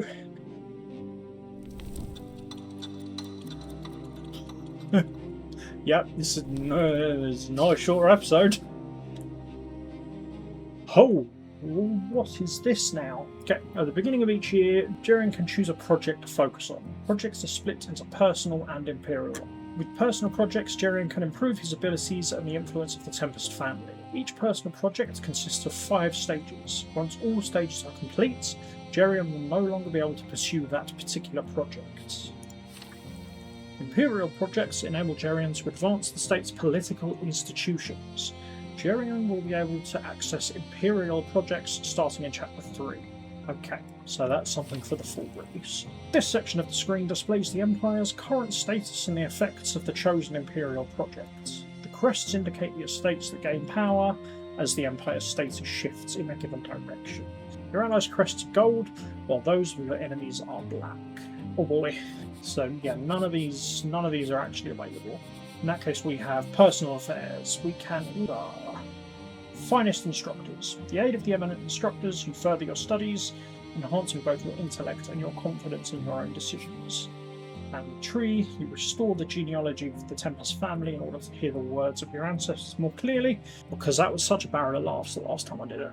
And inventory of resources, you perform an audit of castles, supplies, and vassals in order to know the exact extent of the Tempest's possessions. Let's go for the finest instructors. It feels a little selfish, but family tree is a no. Inventory of resources feels like I'm flexing.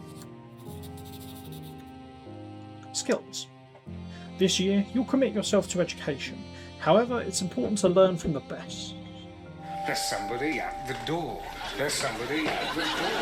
However, it's important to learn from the best, so you begin by seeking out the most capable mentors. This is no simple task, since scientific achievement doesn't always guarantee pedagogical skills, and past renown does not always entail mastery of modern discipline. In the end, you succeed in assembling the finest mentors in the Empire, and their lessons deliver the results you seek. They impart to you knowledge of the natural sciences and theology, as well as the subtleties of statecraft and the intricacies of diplomacy. Under their guidance, you advance rapidly in every chosen discipline. Okay. Well, everything's still creeping, so that's good. I'm creeping in the right direction, not just being a creep. Winds of Change. The Memoirs of Baron El Larouche, 1133, the eve of Unification Day. The sun sinks into thick smoke without reaching the horizon.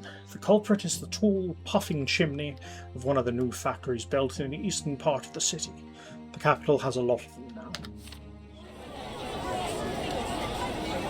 This neighbourhood didn't even exist until recently, but then they rebuilt the park and the surrounding areas to suit the needs of the Steelworkers Guild.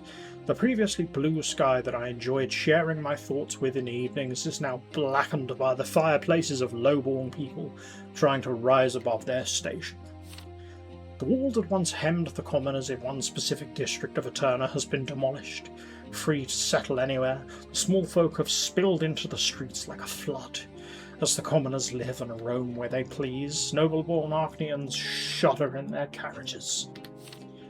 Ungainly houses built without any sense of taste or proportion are situated so close to one another they resemble misshapen piles, their sole purpose to accommodate as many residents as possible. The streets have become so narrow that any movement can be barred by an open door. People dump waste out of their windows, and the stench spreads across Eterna, all the way to the Archnian mansions and sacred temples. The city is filled with the hum of new voices and the roar of factory machines, riddled with flashy shop signs and street vendors hawking their wares. Coal dust hangs in the air, darkening the sky even on a sunny day. There's now a fish market across the street from the majestic Imperial Council building, and the ancient square is used to sell cheap, sour beer. Peddlers push their carts past the statue of Jerian I, while grubby children crawl over his feet. You can't find peace and quiet anywhere these days. Our beautiful Eterna is sagging beneath the weight of factories and new houses, wheezing from soot, overrun by commoners. They are the ones who shape the image of the capital now, and they are growing bolder by the day.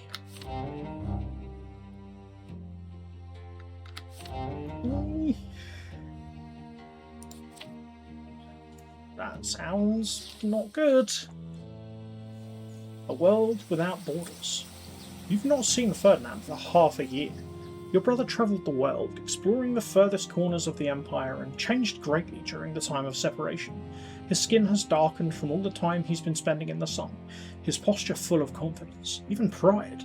When he walks out to the palace gallery, Ferdinand puts his hands on his hips theatrically and casts an extremely amusing, arrogant look in his eyes. Your dog, Hector, joyfully rushes to meet him. You there, the boy with the dog. Do you even know whose presence you're in? I'm a famous explorer who's travelled all over the Empire and seen its most distant corners. You show some respect, or better yet, bow before me.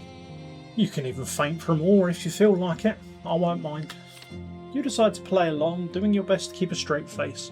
With your chest puffed out, you inform Ferdinand that he has found himself in the company of one of the most influential Archnians in the Empire. Someone who can have thousands of people destroyed at the snap of a finger. You are the heir to the most ancient blood tide, backed by hundreds of glorious ancestors. Your past is certainly great, esteemed Archnian, but I am the future of the Empire. Oh, the things I've witnessed on my travels, like the loaners weaving machines that do people's jobs for them. Those clever devices are 10 times more productive than even the fastest weaver. I've seen lifeless soil made fertile again with special fertiliser, not the kind they muck out of your stables, mind you. And in Illyria, they showed me a substance extracted from mould that cures fever. You play it cool as if none of Ferdinand's tales sound even the slightest bit impressive to you. You make a point of walking in the same haughty manner as the Arknians from the great houses. You've observed them often enough at the palace after all, and take Ferdinand to inspect your domain. You show your friend your private study in the palace and lead him through the busiest hallways, just to have as many servants as possible bow to you. Then you take Ferdinand to the hall where the ball in your honour took place. You tell him how many Arknian beauties lavished their attention upon you, and make up wild tales about dozens of rivals defeated in duels. You stop in the middle of the ballroom to peer at each other imperiously, both waiting for the other to admit defeat and bow, or at least blink. Your staring contest goes on for quite a while before you both burst out laughing from the ridiculousness of it all. You laugh so hard, neither of you can speak for a few moments. You just stand there, clapping each other on the shoulder. Your dog runs in circles around you and barks in bewilderment. The servants, drawn by the commotion, peek through the doors, but you pay them no mind. You step out onto the balcony, where you finally catch your breath. A brisk breeze ruffles your hair. Ferdinand gazes out at Eterna, mesmerised by the sight of the city bathed in the glow of the setting sun. You've seen the capital hundreds of times in all sorts of weather, so it's completely lost its novelty by now. Your thoughts are occupied by other matters. Ferdinand has seen so much of the world. In just a short period of time, he's seen more than you have in your entire life. And while you both bragged and exaggerated, you knew right away that the things your brother said about weaving machines and medicine were true, unlike your purported amorous escapades. You've no idea how much I've missed you. You know, while I was away from this place, I realised that family doesn't necessarily boil down to the people I'm tied to by the circumstances of my birth. The thought that I'm the son of the Empress did nothing for me on the road, but the promise of seeing you when I got back was so uplifting. I've come to understand that even people who are completely unrelated to me can become my family if I get to know them well enough. The people I've chosen, they're the ones who'll stand by me no matter what, unlike Mummy Dearest. It's a shame you can't go on long trips like this yet. A lot of things seem clearer out there on the road. Come to think of it, I'm kind of glad I didn't have to join the Templar's bloodline like you did. I can stay myself that way. I can think for myself, make my own decisions, and be sure they're mine, and mine alone. Hearing that makes you a little bitter. Is Ferdinand implying that you can't be sure of your decisions? Then again, maybe that's where true power of humanity lies, in free thinkers like Ferdinand, people not bound to any blood tide. With feigned casualness, you ask if Ferdinand has brought back anything other than tales of mould and looms back from his travels. He produces a small round box with a mirror hidden inside. Take a look at this.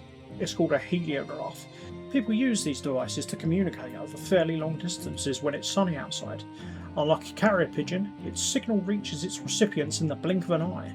With a special code, you can use one of these to contact someone from the other side of a city, or even the next city over if you're on level terrain. Ferdinand plays with the heliograph, casting sunbeams onto the tops of the neighbouring towers, and shows you how to interpret the beam of light with a special shutter that obscures the mirror. You ask your brother if he could get you a similar mirror box somewhere. Sadly, there's only a few heliographs in the entire Empire. Mirrors of the required reflectiveness can only be made from silver, and its use is restricted by the Church, so I'd love to get you one, but it's just not possible. Unless your Highness feels like using his limitless power to abolish the priest's monopoly on silver and pave the way for progress? Adopting the same exaggeratedly adult tone, you proclaim that introducing a bill like that would be entirely within your power if you deemed the benefit to the Empire sufficient. Fired up now, Ferdinand starts convincing you that scientific advancement will change life in the Empire for the better, that yesterday's dreams can become reality if antiquated traditions no longer stand in their way. As your brother tells you about how scientists have invented a device for observing the night sky based on a complex system of mirrors, you pause for a moment to seriously consider this request. You find it hard to refuse Ferdinand. His thirst for change and his bold ideas are infectious, but abolishing the Church's monopoly on silver would mean going against the priests. Perhaps you could use their own rhetoric to prove that silver can be used for more than just rituals. Agree with Ferdinand is my knee-jerk reaction here, because I mean, obviously. Suggest a compromise. You'll obtain permission to use silver, but only for scholars from the college. I mean, that does feel like a pretty good compromise, to be fair. Yeah, my concern with letting all the estates use silver is it is a finite resource, and if the priests can use it to perform miracles and basically use it for magic, what's to stop it being used for magic in a negative way? I might be overthinking that a little bit. I might go for the compromise, you know? Nodding, you promise Ferdinand to try your best to bring his vision to life. Your brother beams as he gives you a warm, heartfelt hug that's a bit too unrestrained for a nobleman. Okay, I'm happy with that, because if I just go to the church and say, that's silver, not for you, friend, then they're going to kick off, and it's not going to go well for anyone.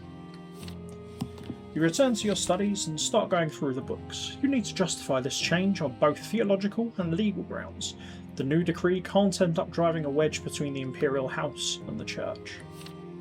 Several weeks later, you present rational arguments and find powerful support in your uncle, the Great Chancellor. When the Council tries to resist the bill, the Emperor himself sides with you. The decree is issued several weeks later. From now on, a set share of all smelted silver will be allocated for experiments at the college. Priests will continue to use silver for their rituals, and commoners will still be barred from touching the holy metal, but scientists will be able to conduct their research as they see fit.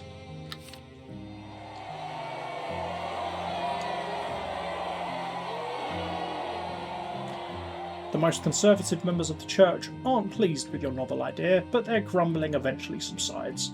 Inspired, scientists work on new devices, but they're the only ones who have access to the precious resource. The church is satisfied as long as the sacred metal is not made into vulgar jewellery or sold at marketplaces. Jesus Christ. Nice, but I was pretty sure I was already maxed out with Ferdinand anyway, so nice. A gift for His Highness. A heady mix of aromas assaults your senses when you pull back the heavy curtains separating the main room from the entrance. You can smell flowers, spice, wine, and perfume. This is your first time at an Archnean salon.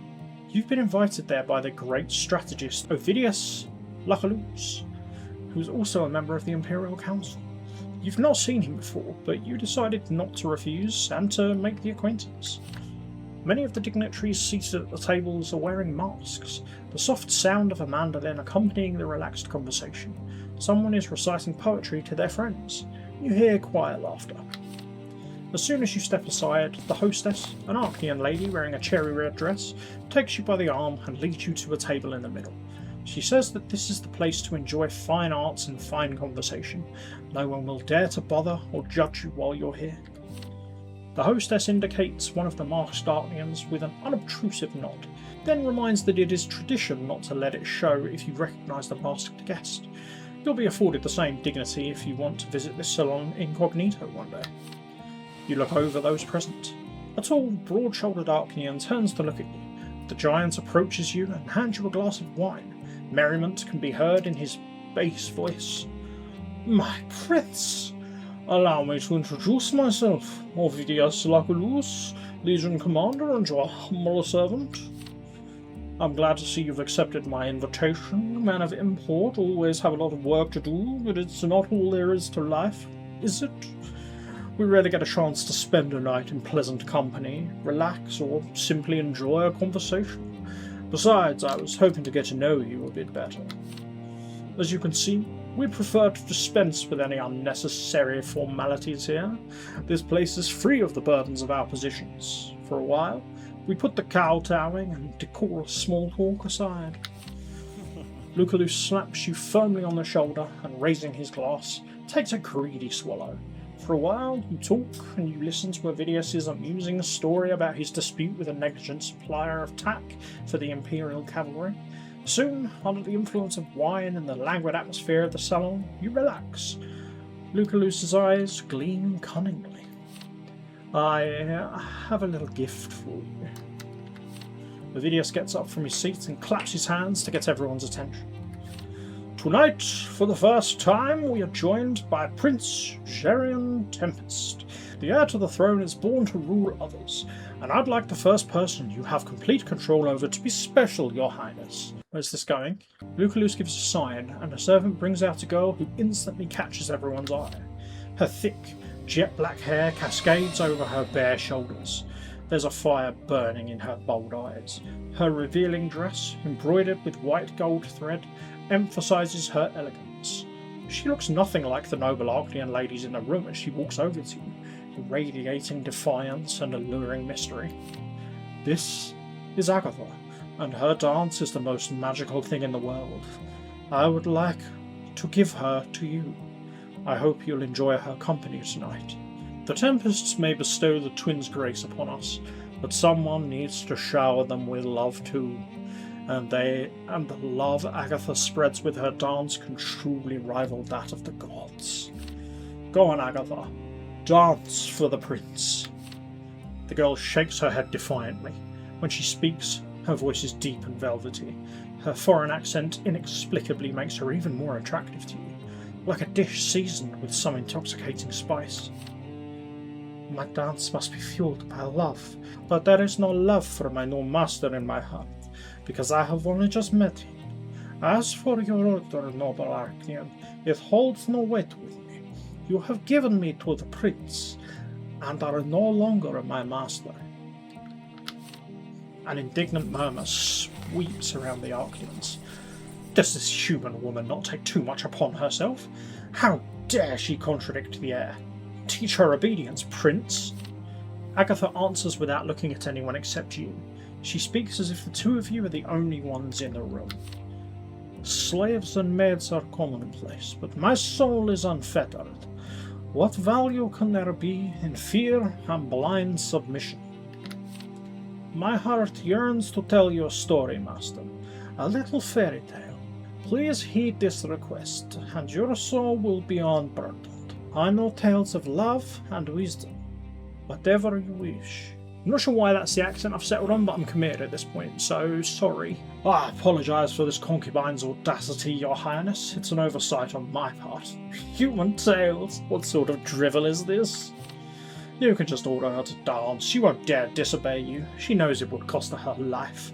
The desires of her foolish heart mean nothing whatsoever. This wench should be grateful to be given the great honour of dancing for a prince. Instead, she's trying to trick us into pitying her and indulging her ridiculous whims. This kind of behaviour must be nipped in the bud. She ought to be shown a firm hand right away. Please don't make me go against my heart, master. Agatha stares at you with her enthralling black eyes. The Arcanians, outraged by her behaviour, await your decision. You stop and think. What will you do? Will you exert your power by insisting on a dance, or show mercy and compassion by allowing Agatha to tell you a fairy tale? Give me a tale of love.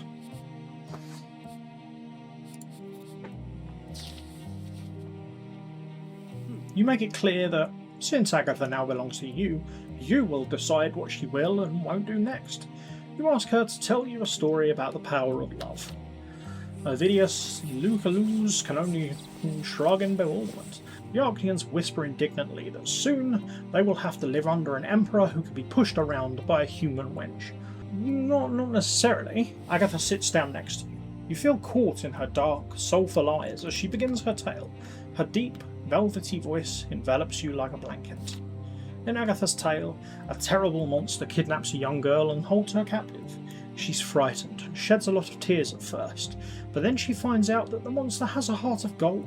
The two fall in love. The power of love breaks the evil spell, turning the beast back into a prince. As you listen to Agatha speak, your heart feels lighter, as if caressed by a warm breeze. A soft light floods your inner world, and you feel the first furtive touch of love. It's akin to the bliss bestowed by the twins, but even gentler. You're left speechless, feeling like you're about to drown in Agatha's fathomless eyes. It's as if the world around you has ceased to exist. Please take me away, master. Agatha's voice is barely above a whisper, as though the power of her tale has frightened her as well. She takes your hand and leans closer, her eyes shining with hope. You take her and leave the salon without speaking to anyone else, afraid to spill the love and light that fill your soul. Yeah, that had the potential to get a little rapey there, which I'm really glad it didn't. Oh, my relationship with Agatha has increased. The Emperor's Dream. The garden shears snip the fig tree branch with a dull cracking sound. Uther smiles triumphantly, pleased that he's finally bested this particularly stubborn offshoot. The sun is warm and gentle on your skin. You can't help but notice how relaxed your father looks away from the stuffy rooms of the palace. This simple outdoor activity has worked wonders for your peace of mind. Oh, figs are quite finicky. They need constant pruning to maintain their perfect shape. But we can't have anything but the best in the Emperor's orchard now, can we? Your father winks, then seems to notice something behind your back. His eyes dim as the relaxed smile slowly disappears from his face. You look over your shoulder. Hello, Jerian. What are you doing here, brother? There are matters of state that require your attention, and yet here you are, putting the palace gardener out of a job. The supreme leaders of the Old Faith clergy are gathered in the capital. They expect you to wear Eric the Pious's mask at the unification ceremony. The annual celebration honouring the Emperor, who entered our family into a holy pact with the gods, is the day after tomorrow. And that's not the only duty waiting for you.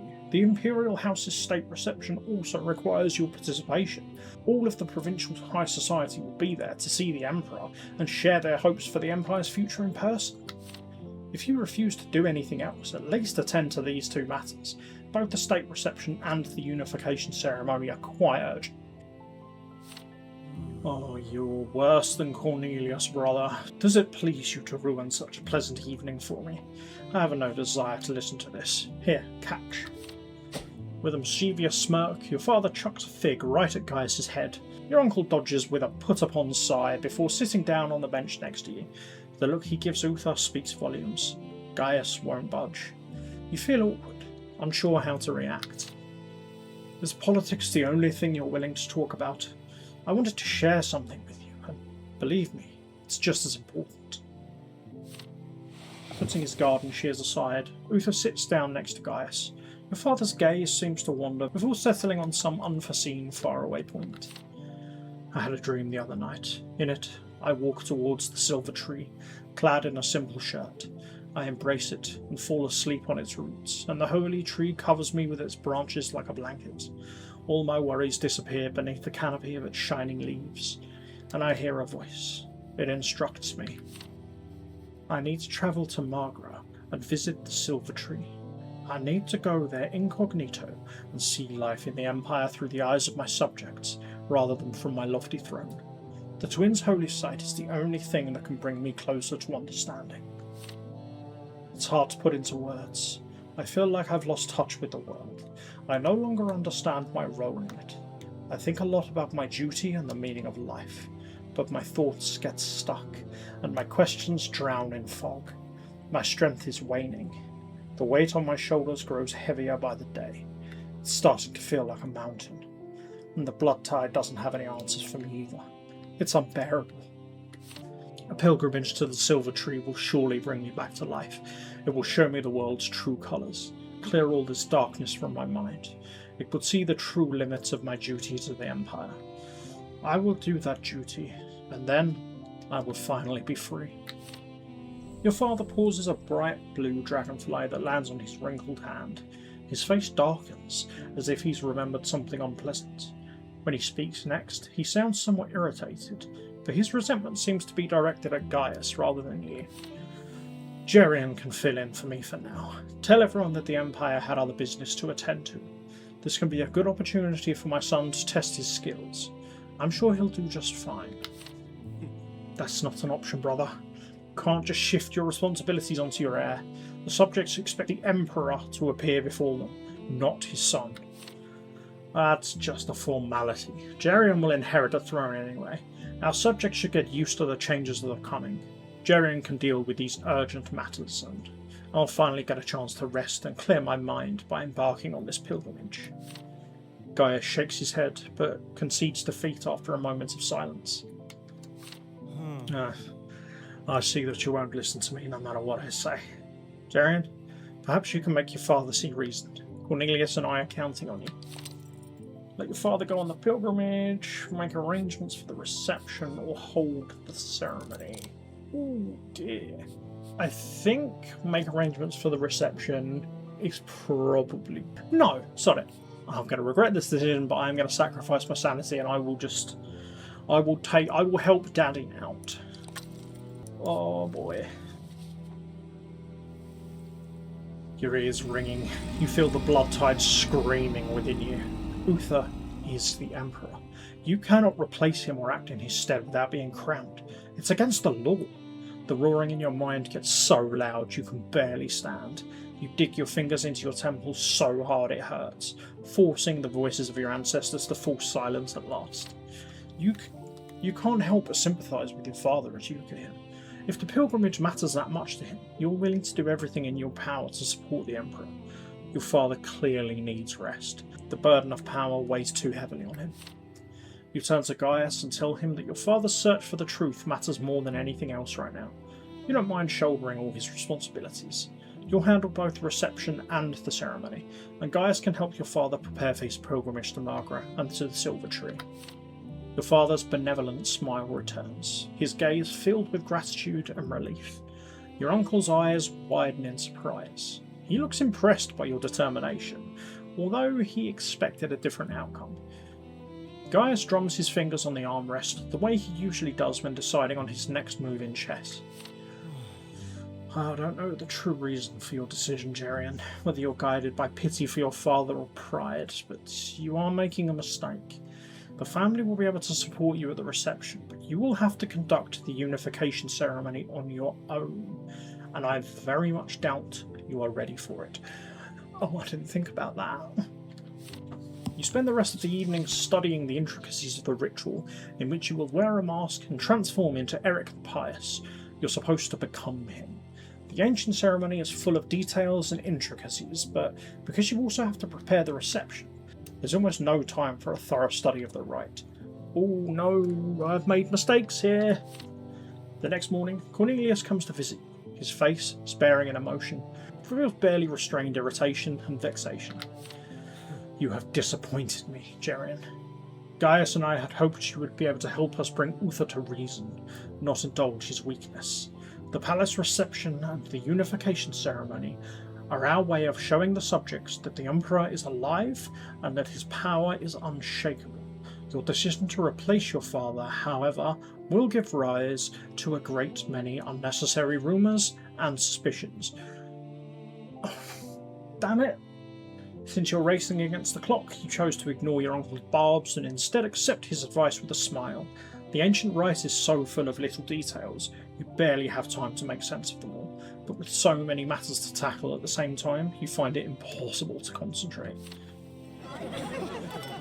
Oh no. At the state reception, your thoughts are a mess of ceremonial gestures and court etiquette. The visiting nobles all look the same to you. You smile and pretend to listen to the prattling of yet another chancellor, doing your best to save face. The Empress looks radiant next to you as she helps you bless the guests with your august attention. You catch just a few hours of sleep before you have to leave for the ceremony. During the rite, you break several rules, reach for the youngest sword with the wrong hand, and then fumble the ceremonial greeting. The priests of the Old Faith grumble amongst themselves after the ceremony ends, clearly displeased. When Uther comes back a week later, you tell him how it all went. Apologetically, you report that the ceremony has angered the clergy, who believe your participation to be either a joke or outright mockery. Your father doesn't seem to hear you. I can't wait to tell you about my trip to Margaret. The Silver Tree has cleared my mind. Next to it, I felt like a babe in my mother's womb, or a sprout that has only just burst out of the soil. And I saw the truth, my son. I saw the Empire in a completely different light. I'll tell you everything once I've recovered from my journey. That's great and everything, but I might have fucked everything up. I'm sorry. I wanted to do a nice thing and it's gone wrong. And the two most important things that we had coming up, I think I shit all over. Oh God, help me. Your father hugs you and leaves. You drop into the chair with a tired sigh when the door shuts behind him. You're so exhausted. You can't even begin to think about how to remedy this situation. Oh, okay. Chapter 2, and we are 2 sanity points down, and it turns out that was a terrible use of a sanity point, because no good came of this. Well, Uther seems happier, so that's something, but is that going to translate into good for us, or is he going to wake up and go, I've seen the light, we're going to burn the Empire down? Because as entertaining as that would be, it's probably not good for us. Okay, so Daddy loves me, but my unkies not so much.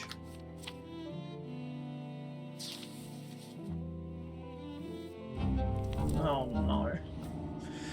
I figured this was probably going to happen. Something feels off within you. The past few days have been unsettling. You glance over your shoulder, sensing a presence, though you can't see it. You instinctively know it's watching you with malice and contempt. Slowly, it dawns on you that it's your own gaze that keeps you restless, in the pane of a window, the sheen of the floorboards, the lustre of the silverware. You catch a reflection of your face, distorted by contempt. Isolation envelops you. Every day, the people around you seem less understanding, and you're growing increasingly irritable and withdrawn. Even the voice of your blood seems dulled, as if something is blocking it from reaching you. The night brings neither comfort nor rest. As dusk falls, fears creep around your bed, and anxiety crawls beneath your blanket, squeezing your fingers tightly. Every day, things get a little bit worse. You've blacked out more than once, only to be jolted awake by pain. Yesterday at dinner, you looked down and saw a fork embedded in your thigh, your fingers wrapped tightly around it. There you are, staring into the mirror. How long were you out this time? You haven't got a clue. Is that you? Yeah, you're looking at yourself, and it's your own hand holding the stiletto at your throat, poised to plunge it in up to the hilt. A bead of blue blood trickles down the blade. Your legs feel weak, your heart pounding with terror. Time surges forward once more. You try to breathe, but the air catches in your throat. The reflection in the mirror narrows its eyes, fixing you with a menacing stare. Such is the fate of all traitors. You've betrayed us both, me and yourself. You've given up everything you were for the sake of abstract principles and values, for a meaningless purpose others have opposed upon you. You've destroyed us. Rejecting your own nature, conforming to narrow rules, and ignoring your own true self. Is that truly the life you want? But why? What could be worth more than yourself? Blood trickles down your arm. You glance at your blood-soaked sleeve, then look up at your reflection. Softly, you say that you had no choice. You had to go against yourself. Is that so? And how much are you prepared to sacrifice? What else would you betray? You take a deep breath to steady yourself before replying. You've suffered much, but it wasn't enough. To prepare what's left of you, you'll have to let something go. Your sense of self is fractured, and more must be sacrificed to contain the fracture. Don't even think about it. Do you really think you can rid yourself of me along with a portion of your soul? You can't escape yourself, Jerian. You've already tried everything you could. You refuse to listen. A rotten branch must be pruned to preserve the tree. The choice of what to sacrifice is yours alone. Oh no. You reject the will that drives you into eternal struggle with yourself. You will no longer allow reflection and doubt to destroy your personality. You will harden your heart so compassion and mercy no longer torment your soul. Oh God! I don't think I want to do any of these. I'm gonna go logic. I honestly, I'm definitely not going to do love because of the compassion element, but I'm really torn between will and love because they both seem equally as terrible. Go logic. You will sacrifice the power of your mind. Unceasing analysis and the pursuit of truth have eroded you from within, and you will reject the rational if it's the cause of the split. Cut it away from yourself. With a hand that feels like it belongs to someone else, you raise the stiletto to your mouth. The steel glides between your lips as you push the blade deeper. Your tongue brushes against the blade, leaving a metallic taste in your mouth. The tip touches the inside of your cheek. The pressure grows stronger. Your double glares at you with a look of pure hatred, as your grip on the hilt tightens. His face contorts with fury. A desperate scream rings in your ears. Your scream. With a swift thrust, you drive the blade into your cheek. You feel the living tissue yield to the steel. Hear it split. Blood rushes into your mouth. Suddenly, your fingers feel strangely light. A wave of dizziness overwhelms you. The reflection shatters into countless fragments, flying towards your face. For a brief moment, the pain plunges the world into darkness. You find yourself sprawled out on the floor amongst broken shards, spitting out blood. You realise that your cheek has been pierced from within. You raise your hand to apply pressure from the wound. It feels like the pulp of a piece of rotten fruit. At least, you're finally alone now. In a weak voice, you call for servants. You demand that a priest be brought to heal the wound, and order them to get rid of the broken mirror. In its shards, you imagine a face twisted by a mad smile. There's no doubt the double will return, should you betray yourself again. Okay, so they're really putting a lot of weight into the sanity points. That was fucking grim. Oh shit! Oh, it's all gone wrong. It's all gone so wrong. I have really fucked up. I genuinely thought I was trying to do a good thing, sending him on his way. Oh, Jesus Christ. The meal. A gust of wind bursts through the open window, making the curtains flap. The gilded candelabras sparkle in the sun. You hear birdsong and the gentle murmur of the fountain out in the courtyard. You're training Hector, but the puppy is in a playful mood. The whole palace can probably hear him barking his head off. A servant silently enters the room to inform you that the royal family is expecting you for the customary Sunday dinner. You head to the dining hall, trying to predict whether your father will be there. He spent the last couple of days cooped up in his chambers. Your mother keeps telling you how important family traditions are to Uther. Sometimes it seems like your father cares more about his family than the Empire. It's the very cornerstone of his reign. So, what will happen if he loses faith in your family one day? Will it undermine the authority of the Tempests? You suppress these anxious thoughts, focusing on the lively conversation that awaits you at the dinner table. You even pick out a few funny stories to share with your loved ones. It's not often that the rooms of the Arcanium Palace are filled with laughter. You stride into the dining hall, eager to see your family. Crystal glasses sparkle on the dining room table. Illuminated by the warm glow of the fireplace, servants begin bringing in the dishes. Uncle Cornelius has pushed his cutlery aside and is busy going for a stack of papers as he discusses college affairs with Gaius. Ferdinand has his nose in a book and doesn't seem to notice anything around him. Servilia watches to make sure the food is served properly, occasionally snapping at the servants. The tall chair at the head of the table stands empty. An invisible weight settles on your shoulders. It looks like your father won't be coming, and the mood at the table couldn't be further from the carefree happiness you were imagining just minutes ago. Servilia's smile is pointedly pleasant as she greets you. Jerian, I hope you didn't come bearing a stack of papers under your arm too. Seems like some of our family members can't tell a dining room from a study. Give your mother a strained smile, but no one else seems to react. Cornelius doesn't break off his conversation with Gaius, and Ferdinand is still looking at his book. Servilia puts her fork down with a clatter. I suppose you all must be disappointed by the Emperor's absence this evening, my dear family, but is that any reason for us to ignore each other? Of course not. I'm sure Uther will join us as soon as he feels better. Don't you think it's inappropriate to discuss work at a family dinner, Cornelius? Cornelius looks up at Servilia, clearly annoyed by the interruption. Gaius clears his throat. Ferdinand sets his book aside, his eyes twinkling with curiosity and spiteful glee. Sorry if I don't fit into your picture of a perfect family, Empress, but kindly, let me be the judge of when it's appropriate to discuss important matters of the state. Servilia gives him a curt nod. Cornelius crosses his legs and goes back to his conversation with Gaius. Suddenly, your mother stands up and marches over to Cornelius' seat, all trace of her smile gone.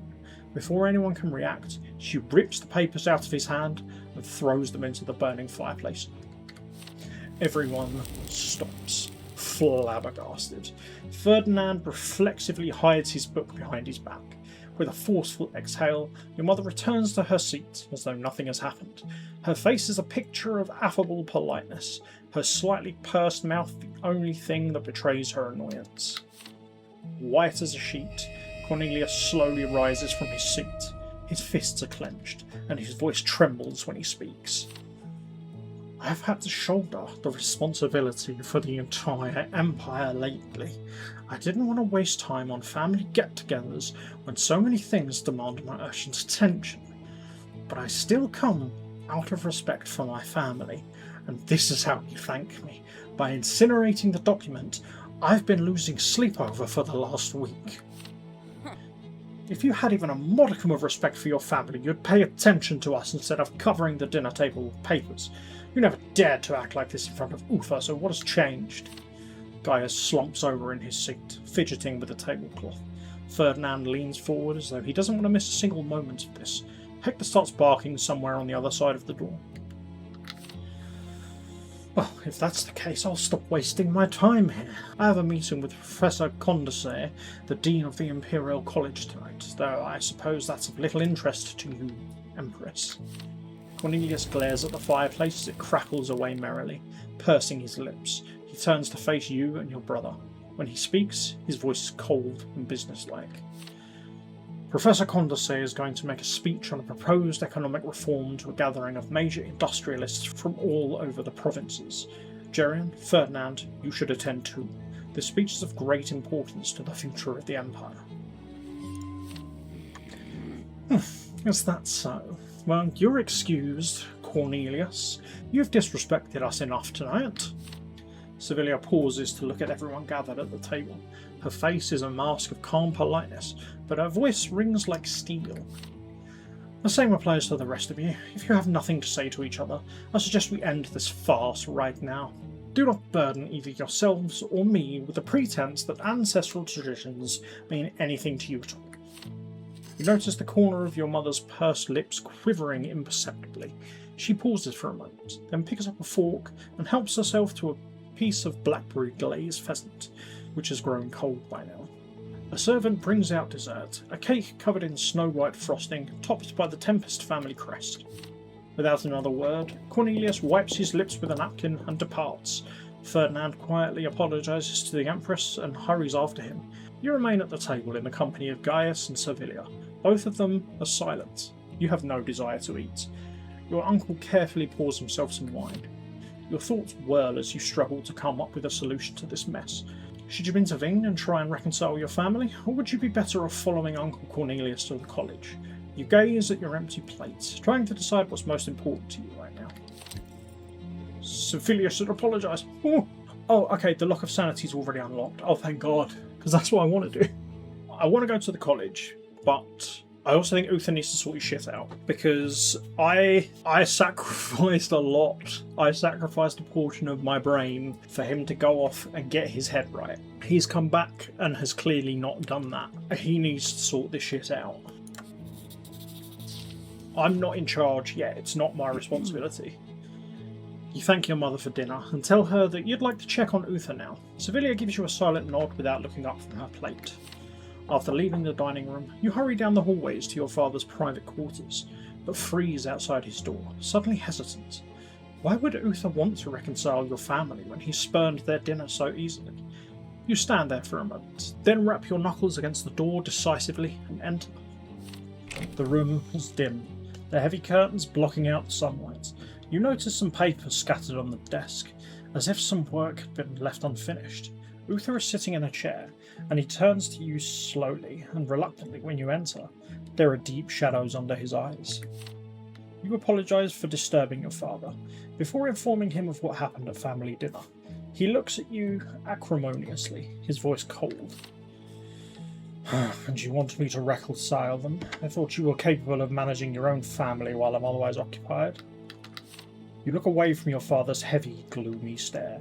You tell Uther that Cornelius is offended, and Servilia is too proud to take the first step towards reconciliation.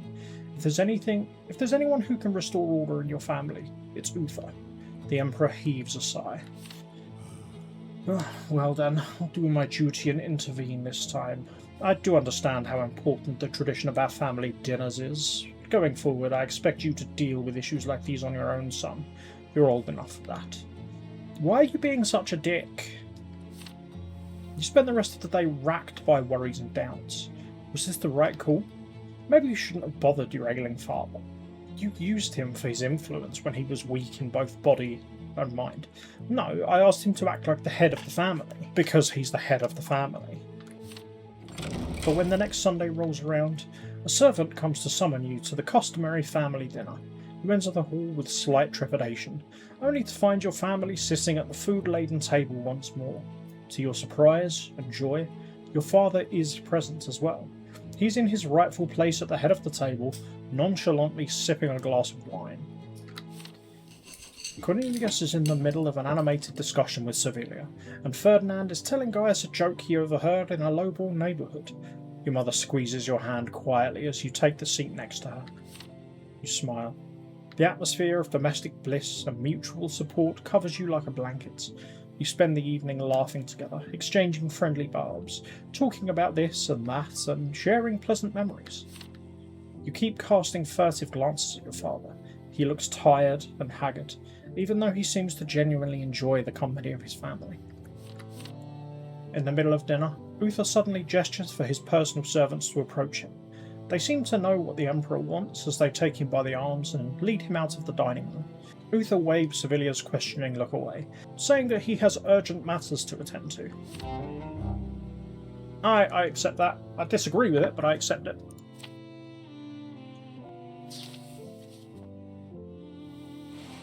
A Graceless Miracle.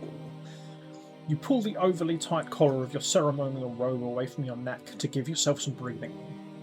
Several servants are bustling about, getting you dressed. You're hidden from prying eyes in a small inner room of the temple. While you're getting ready, worshippers are gathering in the hall on the other side of the wall.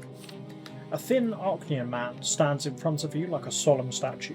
His face is lined with age, but his eyes are still sharp. This is Terentius Orgriff, the Pontifex Maximus. He keeps a watchful eye on the servant's work, making sure that everything is done properly, in accordance with the ancient canon and unwritten rules. Catching your gaze, Orgriff tilts his head and starts speaking. Well, the rite used to be performed by your august father, but you're going to take his place today, your highness. You will honour the pact between the twin gods and the House Tempest by delivering their grace onto your people. Please allow me to refresh your memory. You'll need to say a prayer in front of the congregation, then let your sacred blood flow, becoming a conduit to the twins' grace. Thus will the twins' divine love reach their flock.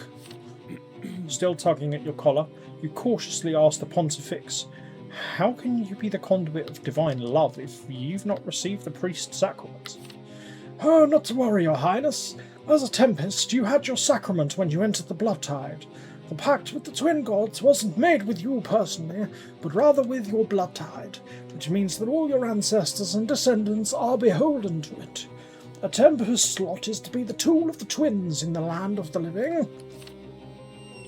A chill runs down your spine despite the sweltering heat. It's a strange feeling, knowing that you were chosen by the gods.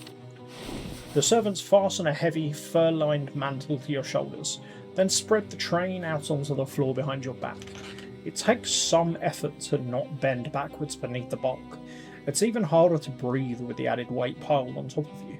You feel a drop of sweat trickle down your spine. Taking yet another gulp of air, you ask Orgriff why the ceremonial dress has to be so uncomfortable. It is summer after all. Why do you need to wear a warm mantle? The purpose of the ceremony isn't your comfort, your highness. It's not for you at all, if I may be so bold. It is for your people and the gods you serve.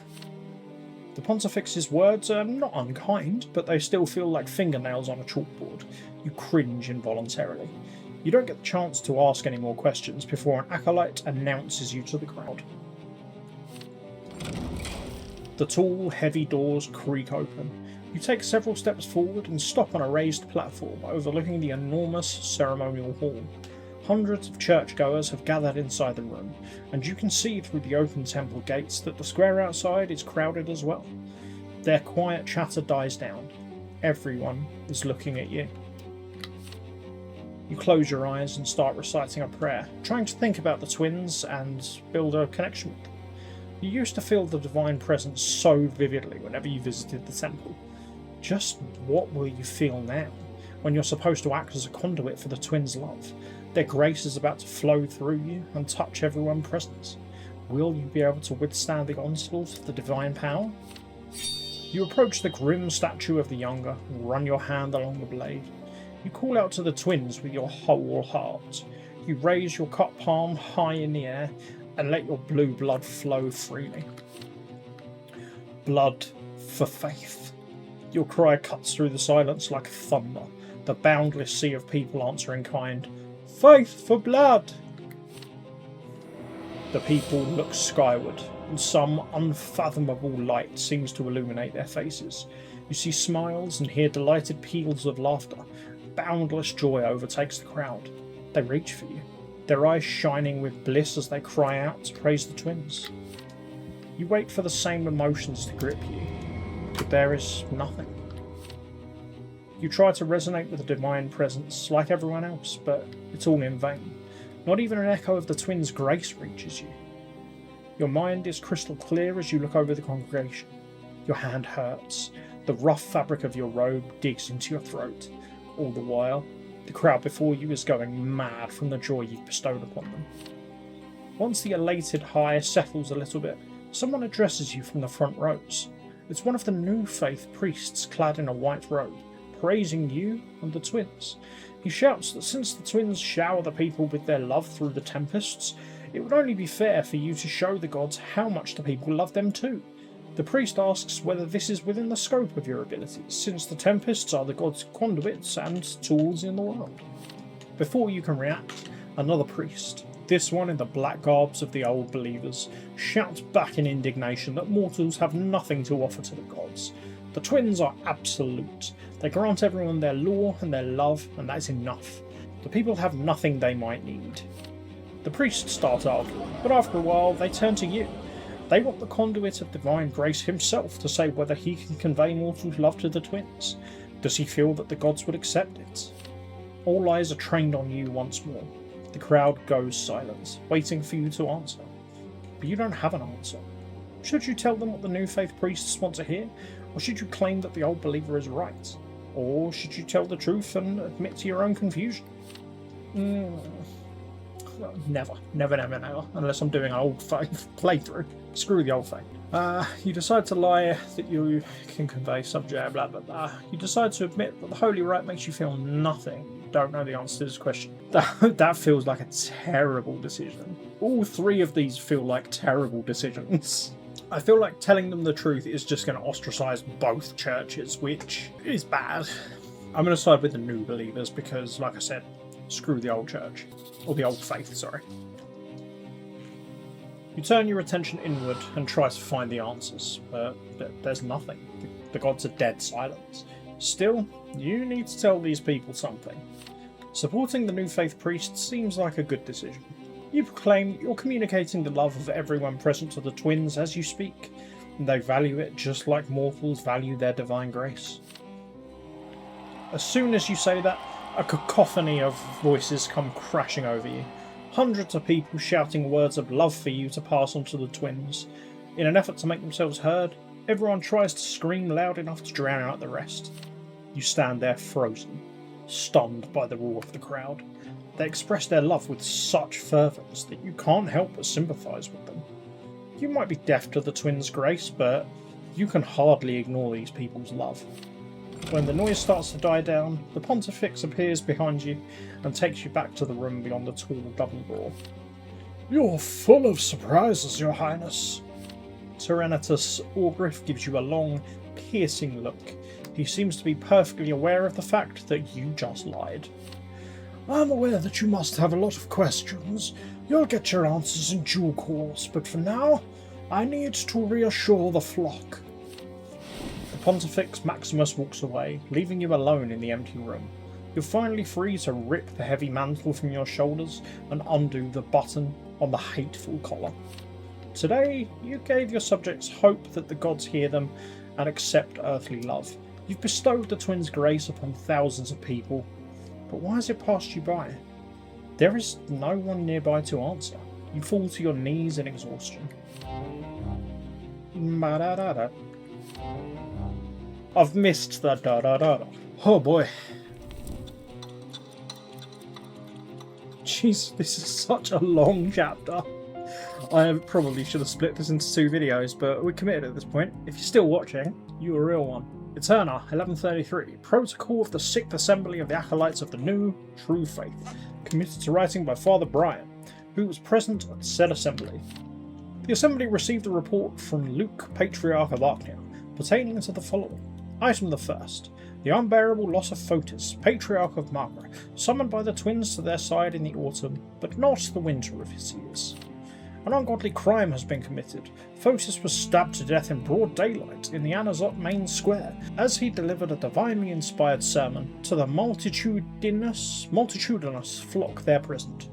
May his soul rest in the shadow of the silver tree, and may he know bliss upon the peak of the shining pillar. Did Sobrante have something to do with that? That sounds familiar. Item the second. The theological training of new believers for the purposes of debate and swaying those in doubt to join our cause. Patriarch Luke reports with all further that it is necessary to converse with the flock wisely and at length so that our people might better absorb the wisdom of the new faith and be led to the true path. The next speaker was High Priest Stefan. Item the first and only. The Venerable Stefan reported, citing much evidence, that the allowances of the clergy must be increased. In particular, their meat rations must be 2, or at least 1.5 measures more, so that the gentlemen of cloth might not be in such need as they are today. The assembly also heard from Unius Diamant, Patriarch of Astinia. Item the first and only. Patriarch Junius provided valuable insight with his report, in which he counted every lay soul that had joined the truth of the new faith over the past year. The Honourable Patriarch Junius also proposed several methods of increasing the number of converts even further, as well as what words and deeds might be used to explain the new faith. Item the second. From this month onwards, Patriarch Luke shall preach 2 to 4 sermons to large gatherings, so that he might not waste his breath. Father Savarolo, who is respected by the laity, has volunteered to corral the flock to said sermons in sufficient numbers. Item the third. The new faith shall find places in the capital suitable for the construction of new churches, and, once this is done, submit petitions to begin said construction, insofar as the number of parishioners is growing. The new faith must be bolstered with additional churches to accommodate the flock. Item the fourth and last. The decision regarding the increase of meat rations will be postponed until the next assembly, which is scheduled for the 7th month. The day will be announced later, for the 7th month is rife with rain, and the roads could become mudlocked, rendering travel inconvenient. Okay. Thanks for that, bros. The Masquerade. The thick carpet feels slightly springy beneath your feet as you stride across the palace to find your mother. You have an important find to share with her. The court archivist has just presented you with a volume of Tempest genealogy records from the pre-imperial period that was previously thought to be lost. You expect the Empress to appreciate this more than anyone else. The door to your mother's private quarters is slightly ajar, so you walk in, too excited to knock and wait. The view that greets you, however, makes you turn beet red. Your uncle Cornelius, with his arms around Servilia's waist as he kisses her neck passionately. Cornelius! Your mother is running her fingers gently through his hair, whispering sweet nothings to him.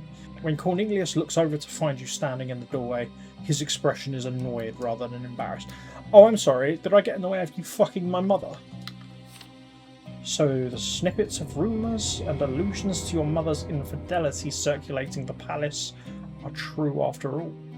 You preferred not to listen to them, but now your worst fears have been confirmed. Your uncle says goodbye to your mother and leaves the room without so much as a single word in your direction. You watch him walk away, bewildered and still at a loss for words.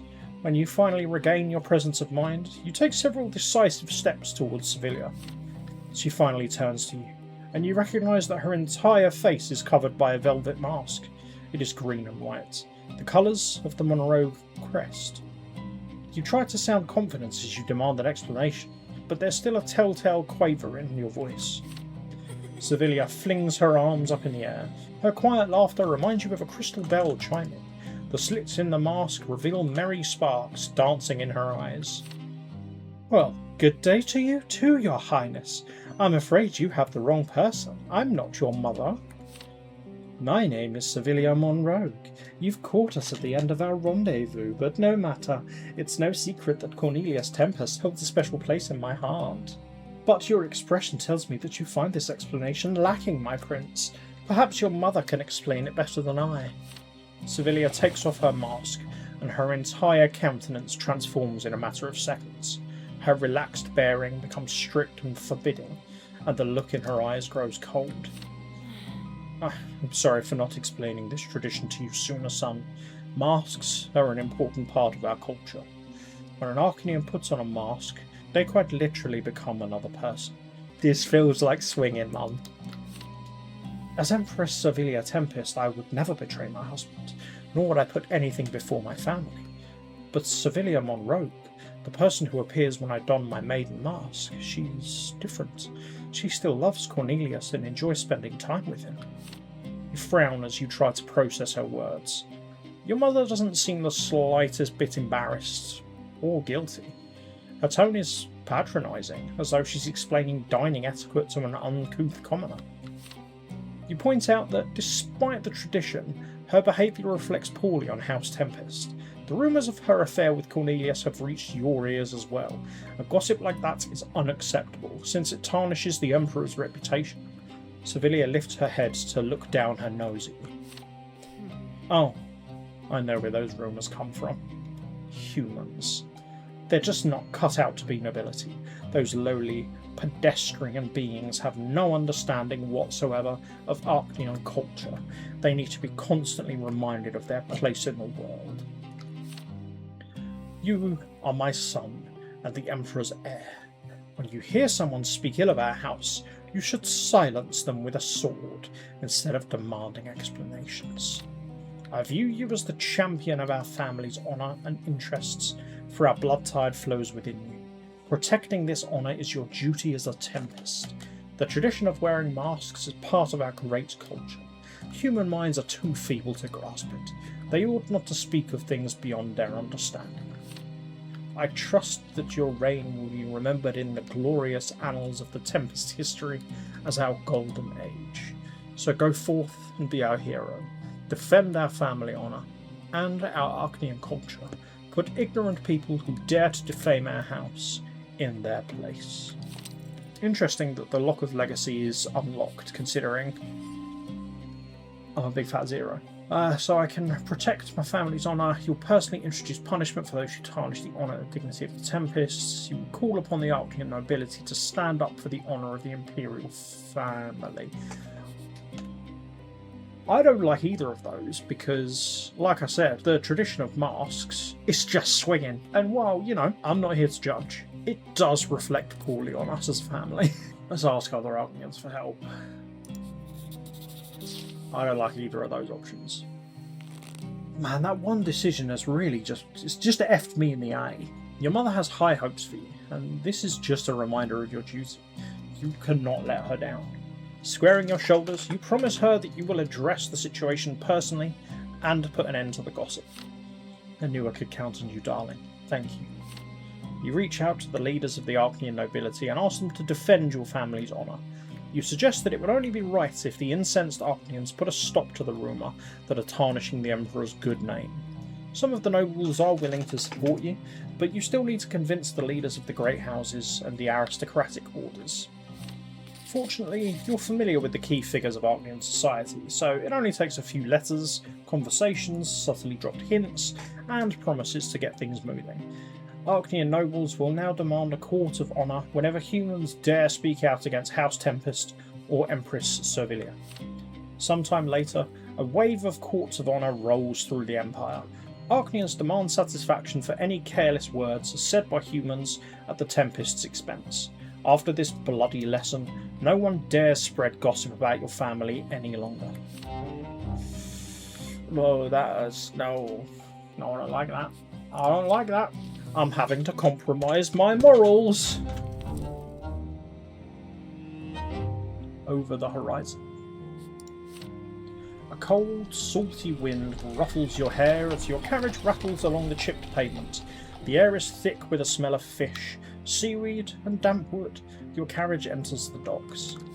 You've never been to this part of the city before, so you're taking it all in, like a curious little boy. There are awkward wooden additions slapped onto the old stone buildings, clinging to them like parasites. Waves lap at the salt-damaged pier. Ferdinand is waiting for you in front of a huge old boathouse. You notice paint peeling off its chipped walls. The building probably hasn't been used in ages. Tar stains your brother's shirt. He has his sleeves rolled up and there are wood shavings stuck in his chestnut curls. Seeing you, Ferdinand rushes forward to give you a hearty hug. You came! Come on, I'll show you my pride and joy. I know you're not easily surprised these days, but trust me, you have never seen anything like this before. A large stack of newly planed planks blocks your way as you enter the hangar. You look up to see a ship. How about that, huh? This beaut has sails that will let her go almost directly windward. Her hull's designed to tackle big waves, and her hold is so large it can fit whatever you might need for a long voyage. With a ship like this, we'll be able to sail the open sea instead of scuttling along the shoreline. We can go far, far away to lands unknown, and who knows what we might find there. Maybe different countries or different people, never before seen plants, animals, birds, and this ship is just the first of her kind. I'm going to build 2 more. We'll have a whole fleet before we know it. I've already started training shipwrights, but we need to train several sailing crews too. As you examine the ship, your brother provides an endless stream of information about its design. Ferdinand is flushed with excitement, his hair stuck to his forehead. His voice rings loud and clear across the hangar as he gesticulates wildly. You ask him how long it takes to learn open sea sailing. Surely it must be dangerous, even for a skilled sailor. Well, I mean, of course there's some danger, but you're just as likely to die falling off a horse, and a joyride is much less beneficial to the future of the Empire. But you're right, an endeavour like this needs trained professionals, people from the college or the military academy at the very least. It's high time we establish marine engineering and naval departments here. You suddenly hear a familiar voice behind you. Ferdinand freezes, his arms falling to his side. You turn around to face Uncle Gaius, who's standing in the door. He gives the hulking ship an unimpressed stare as he idly plays with an embroidered handkerchief. So this is where you've been all this time, Ferdinand. You must have forgotten that Servilia ordered you to write a treatise on the Great Tempests, compiling the deeds of our ruling ancestors into a single tome. We need it both to preserve our history and systemise various government practices. Yet, here you are, doing something completely different. What I'm doing here is no less useful than treatises on governments. The discoveries these sailors make could upend our entire worldview. Does that really seem unimportant to you? Well, for starters, no one would be crazy enough to sail off to God knows where. People have families and responsibilities here. They wouldn't abandon their whole lives for the sake of fruitlessly wandering the fringes of the world. Everyone knows the sea has nothing to offer us, except an ignominious death in the ice-cold water. This would be a colossal waste of resources, and for what? To teach some nebulous goal you can't even describe properly. But you're neglecting work that will benefit the Empire right now. Your energy could be put to better use, Ferdinand. Ferdinand stares at Gaius Tempest defiantly, refusing to budge. There's no doubt in his mind that he's right, and that certainly gives him strength. There is a possibility that people will refuse to sail the open sea, but only because new ideas are always hard to accept. In that case, we can just take the choice away from them. Seafaring conscription would be no different from the military variety. It would be just another way to serve the Empire with honour. Uncle Gaius pauses to wipe the dust from his travelling cloak, giving himself some time to think. He's clearly taken aback somewhat, but when he answers, his voice is as calm and firm as ever. Oh, as if trading your duties for foolish, selfish fantasies wasn't enough. You want to impose this stupidity on other people as well? You're a scion of House Tempest. You should invest your time into ensuring its prosperities. Instead, you're letting down your entire family and failing to meet the Empress's expectations.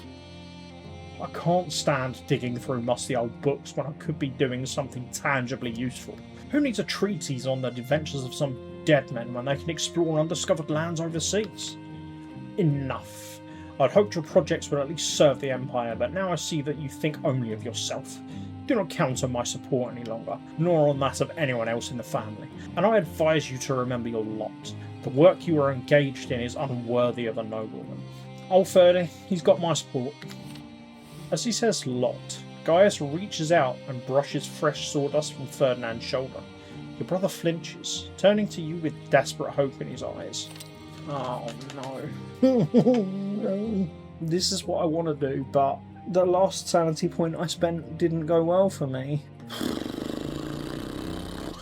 You know what? I'm doing it. Why am I like this? Pure terror runs through you at the thought of Ferdinand's plan. It's too dangerous. You have no way of knowing what a gamble like this could lead to. You shake your head and try to clear your mind. You're so tense. Sweat starts beading on your forehead. You clench your fists, grit your teeth, and push the fear deep down where it can't affect you anymore. You tell Uncle Gaius that the world is vast and full of wonders. It's such a shame that you haven't seen anything beyond a turn. Your destiny prevents you from seeing the world, but you understand Ferdinand's dream and you want to see it come true. You promise to help your brother put his plan into action. Gaius is so stunned by your words that he can't even bring himself to object. Still, you can tell how disappointed he is by his pursed mouth and the look in his eyes. Ferdinand gives you a warm hug, smearing some construction-grade adhesive on your jacket in the process.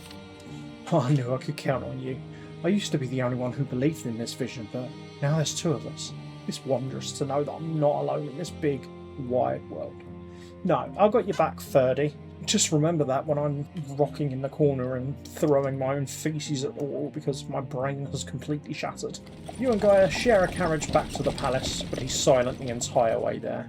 His silence speaks louder than any words could. You've profoundly disappointed your uncle. That evening, Sevilla summons you to her private chambers.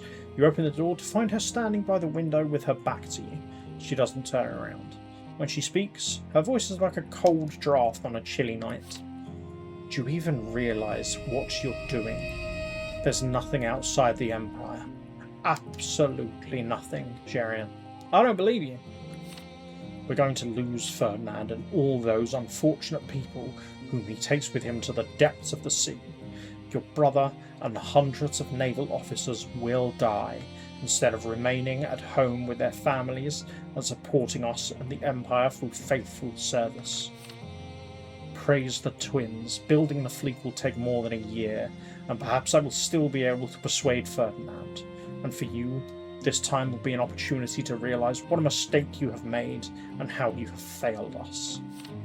You walk out of the room, your lips trembling. But whatever your family says, you've made your choice, and you're going to stick with it. You see to it that the ship's officers are recruited from the Academy's latest graduating class. Of course, the humans selected are likely to be unhappy with an appointment so different from their previous plans and ambitions, but they're obligated to serve the Empire and they won't disobey your orders. With your support, Ferdinand's fleet grows and more sailors and officers are trained for long-distance voyages. You're almost ready to delve into the unknown and expand the boundaries of the known world for the sake of the Empire.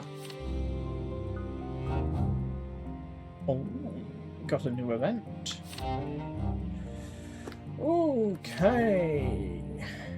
I'm gonna get a fractured event now, I'm sure. Last time I literally stabbed myself in the face, so this should be fun.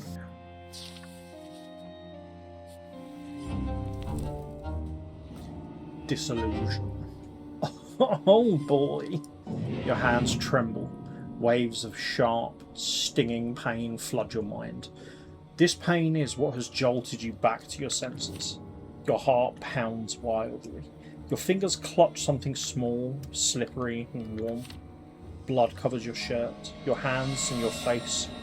You focus on what's in your hand. It's your own severed ear. Staring in disbelief, you hold it closer, and it nearly slips onto the floor. Your other hand still grips the knife. You toss it aside, dazed. A fresh surge of pain scalds you. You can barely stand. Spots dance beneath your eyelids. When you look up, your reflection is laughing in cruel delight. It's not you. It's your double. You're mutilating yourself from within. Did you really think it wouldn't start to show? Every time you go against yourself, you cut into your soul as though it were a piece of meat, and I want you to feel every slice. This time it's your ear. Keep going against your nature, and soon there'll be nothing left of you. The rage swells in your chest, pressing up to your throat until you let out a raw, agonized scream. It's not you. It's him. He's the one doing this to you. Your fist pounds the mirror, almost numb. Or is that him? Your reflection, clawing at you. Your double's face fractures into a web of cracks. He roars with laughter at your weakness. Why does he haunt and torment you? What does he want? The reflection suddenly grows serious. You're the one torturing yourself, Jerian. You're your own executioner. You've maimed your soul. But there's still time to put an end to this. Stop tearing yourself apart. Enough trampling on your own feelings and beliefs. As if delirious, you wipe the blood from your ear and wrap it in a handkerchief. You press your forehead against the mirror. Tears burn your eyes. You must rid yourself of this evil double, lest you spiral into the depths of madness. But to defeat him, you must delve even deeper within yourself and discover something you can hold on to. Something that matters more than anything else. Something worth killing and dying for. And you already know what it is. Oh, you rely on your will. No one will ever exert control upon you. You rely on Arcanian passion. Ambition and pride will give you strength. You rely on love. Compassion and empathy for others will help you keep from falling apart. I keep coming back to compassion because ultimately, I feel like I've screwed myself. I screwed myself about an hour ago. So I don't feel like this is going to have a good ending, this run. I feel like I'm going to end up dead before I reach the end again. But I'm going to stick with compassion and see what happens. Taking a deep breath, you spit out the blood that's made its way into your mouth. You touch your lips to the mirror, growling that you will not allow your double to take control of you any longer. Love is the essence of who you are, the very core of your being, and you will rely on it above all else. It's your empathy, your capacity to feel the suffering of others more acutely than your own, that shapes you. You tell the double and his worthless counsel to go to the foot. Well, I won't allow you to destroy us. I'll maim your wretched body, and I won't let you rip your soul apart again. You will face unbearable torment. I'll fill your belly with shards of glass and force you to digest them. You'll come to regret this, Jerian. Blood surges to your face, scorching your cheek. The reflection grimaces and lunges at you like a feral beast. Your double screams in rage, his voice breaking. The reflection thrashes violently against the mirror, desperate to break through, stretching its hands towards your throat. You recoil, your throat spasming, trembling with terror. One by one, your thoughts flicker away like snuffed-out candles. Your mind cracks and shatters with a deafening crash. Madness feasts on your very being. You press your hands against your head in an effort to hold it together. Though deathly weak, you manage to stay on your feet. Slowly, you open your eyes and confront your own image. There's a power within you, a power you have chosen for yourself. And now, you're ready to fight back. The double's face twists in a mixture of malice and astonishment. He lowers his hands and takes a step back, blood still trickling from the wound. He retreats further into the murky depths of the mirror. Bit by bit, the darkness consumes him until he disappears entirely. There is only you in the reflection.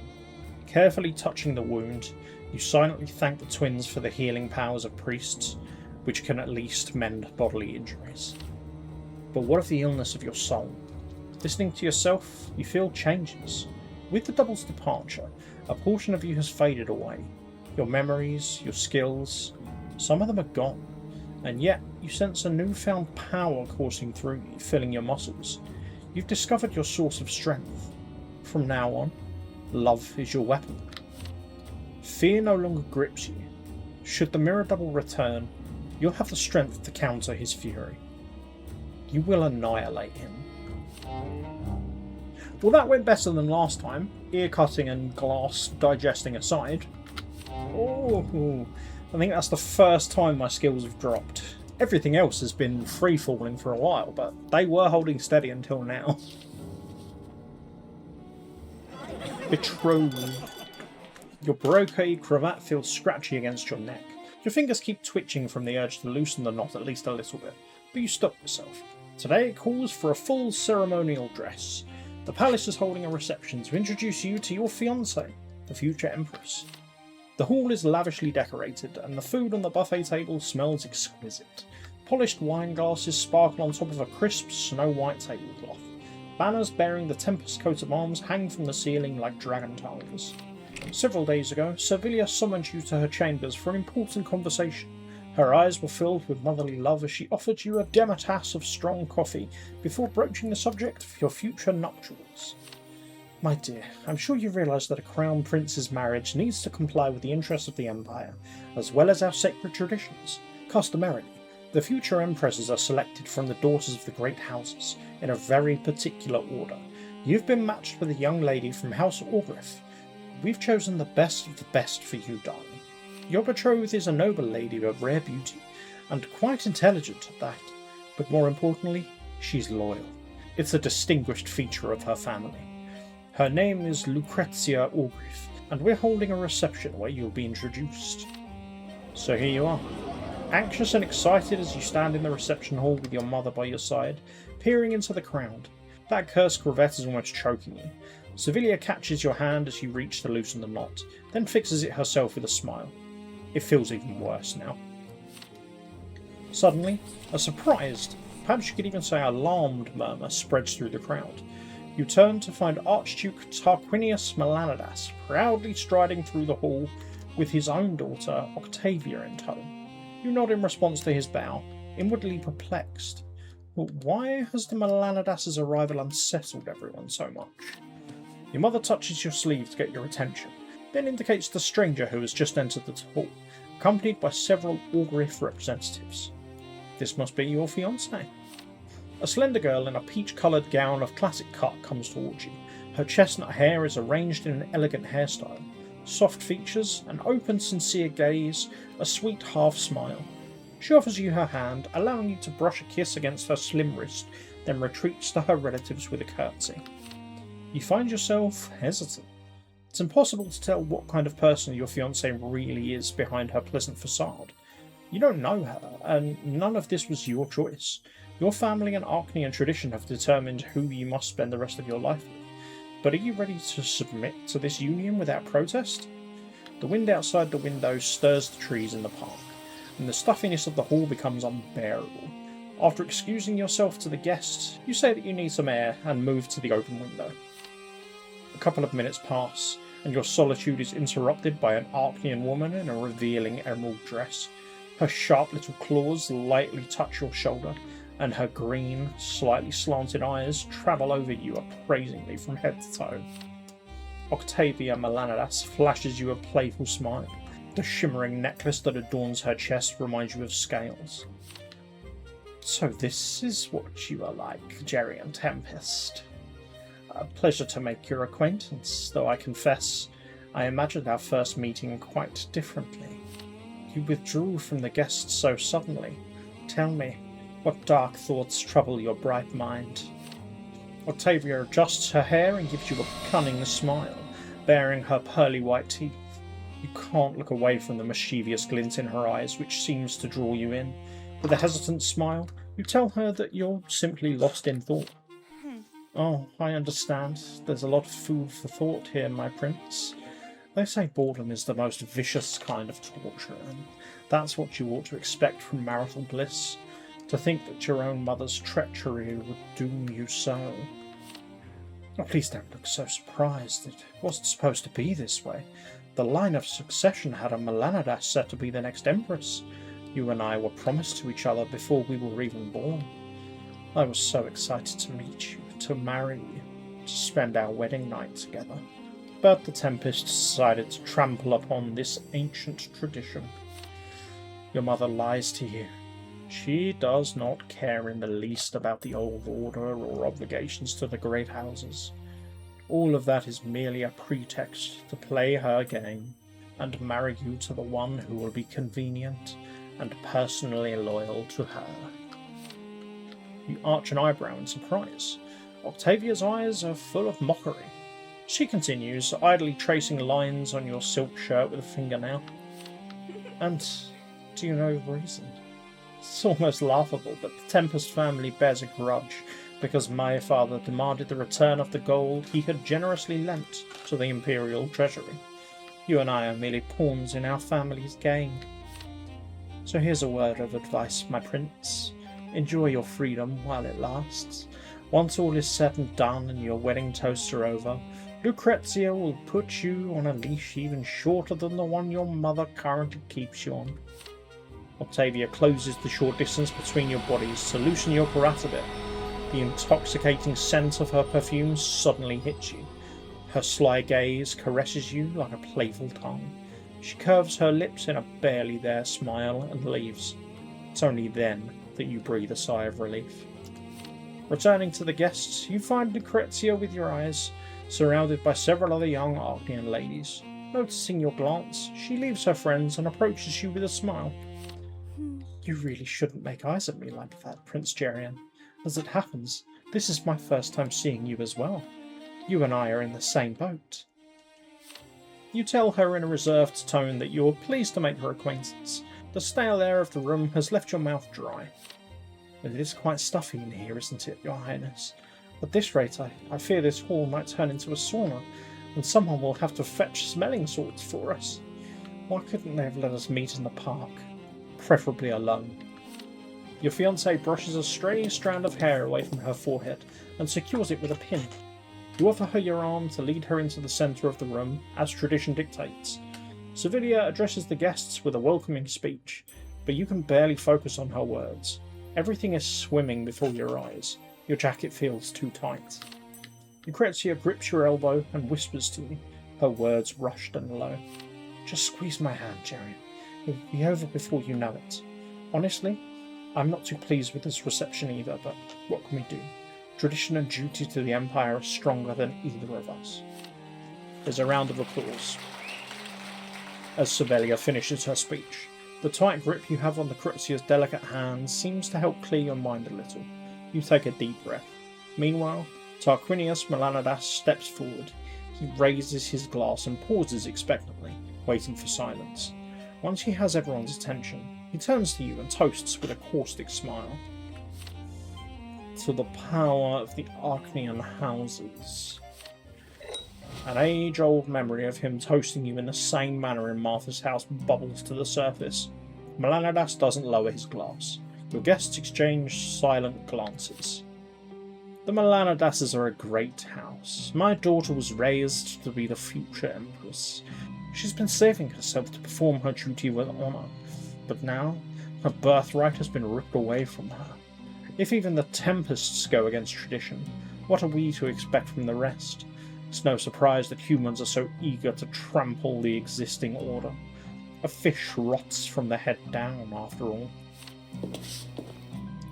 Your mother steps forward and raises her hand with a terse smile, interrupting Melanidas. Archduke, should we really ruin such a joyous evening by bringing up our disagreements? You know perfectly well that we couldn't have made a different decision after what your ancestor Melanidas did. It was simply impossible for the Emperor to marry off his son to your daughter despite everyone's wishes. My ancestors did commit a crime when he rebelled against the Empire, but he paid for it. There's no reason to bring up an old offence after so many years. Our age-old tradition still stands, meaning that Octavia is the next rightful empress. She's the one who should become princess. So why then, contrary to the law and custom, was this honour given to House Orgriff? What does Prince Jerian have to say about this? Or are we to be ruled by someone who doesn't even have a say in his own bed? You watch Sevilia's smile slip from her face, but your mother purses her lips and keeps silent. The guest's glances dart anxiously from you to Melanadas and back again. You hesitate, unsure of how to answer. You need to protect your house's honour and your own reputation. You glance at your mother, but she averts your gaze. Dozens of gazes are trained on you as your guests wait for an answer that doesn't seem to come. Lucrezia steps forward, squaring her shoulders. She addresses the Archduke directly. House Melanadas committed a crime against our blood when they tried to usurp the Tempest's power. They also committed a crime against the divine law when they turned on the gods. Neither the twins nor the great ancestors of House Tempest would allow anyone from that treacherous bloodline to enter the Tempest blood tide. This public scandal is only making you lose face, Archduke Melanadas. Why would you remind everyone of your family's disgrace? Be grateful that Gladius Tempest was merciful enough to let you live and keep the deserts of Margaret as your own. Deserts, not deserts. The crowd breaks out in outraged murmurs. Who does this insolent girl think she is? How dare she talk to the head of a great house like this? Lucrezia isn't even a princess yet. Melanadas' face darkens with outrage as his glass shatters on the floor. He takes a deep, incensed breath, preparing to unleash his fury onto Lucrezia. Your fiancée appears calm and steady as she waits for the storm to hit. Only for a moment, your gazes meet. Her eyes tell you that she's ready to accept any consequence. She will not back down. Disaster seems inevitable. Lucrezia has leaped to your defence, and if you don't interfere, she'll have to face the rage of the slighted Arknian nobility. But perhaps this is your chance to break off your engagement to the one your mother imposed upon you through intrigue.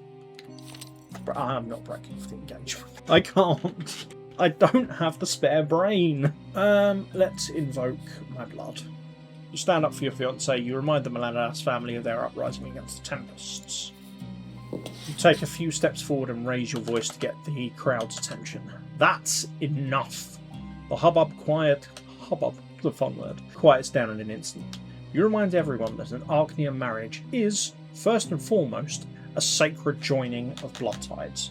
The Tempests were wronged by Shah Melanadas, and your ancestors have refused to accept anyone from that crooked bloodline ever since. Noticing Octavia's insulted look, you say that her being passed over in favour of another fiancé is not a punishment, it is merely a natural consequence of Shah's crime. House Melanadas will never be kin to House Tempest again. Tarquinius Melanadas' baleful eyes burn holes through you as he tries to find the hilt of his sword. His face is almost black with rage when he exclaims, "Octavia, we are leaving." You could hear a pin drop as the Archduke and his daughter storm out of the room.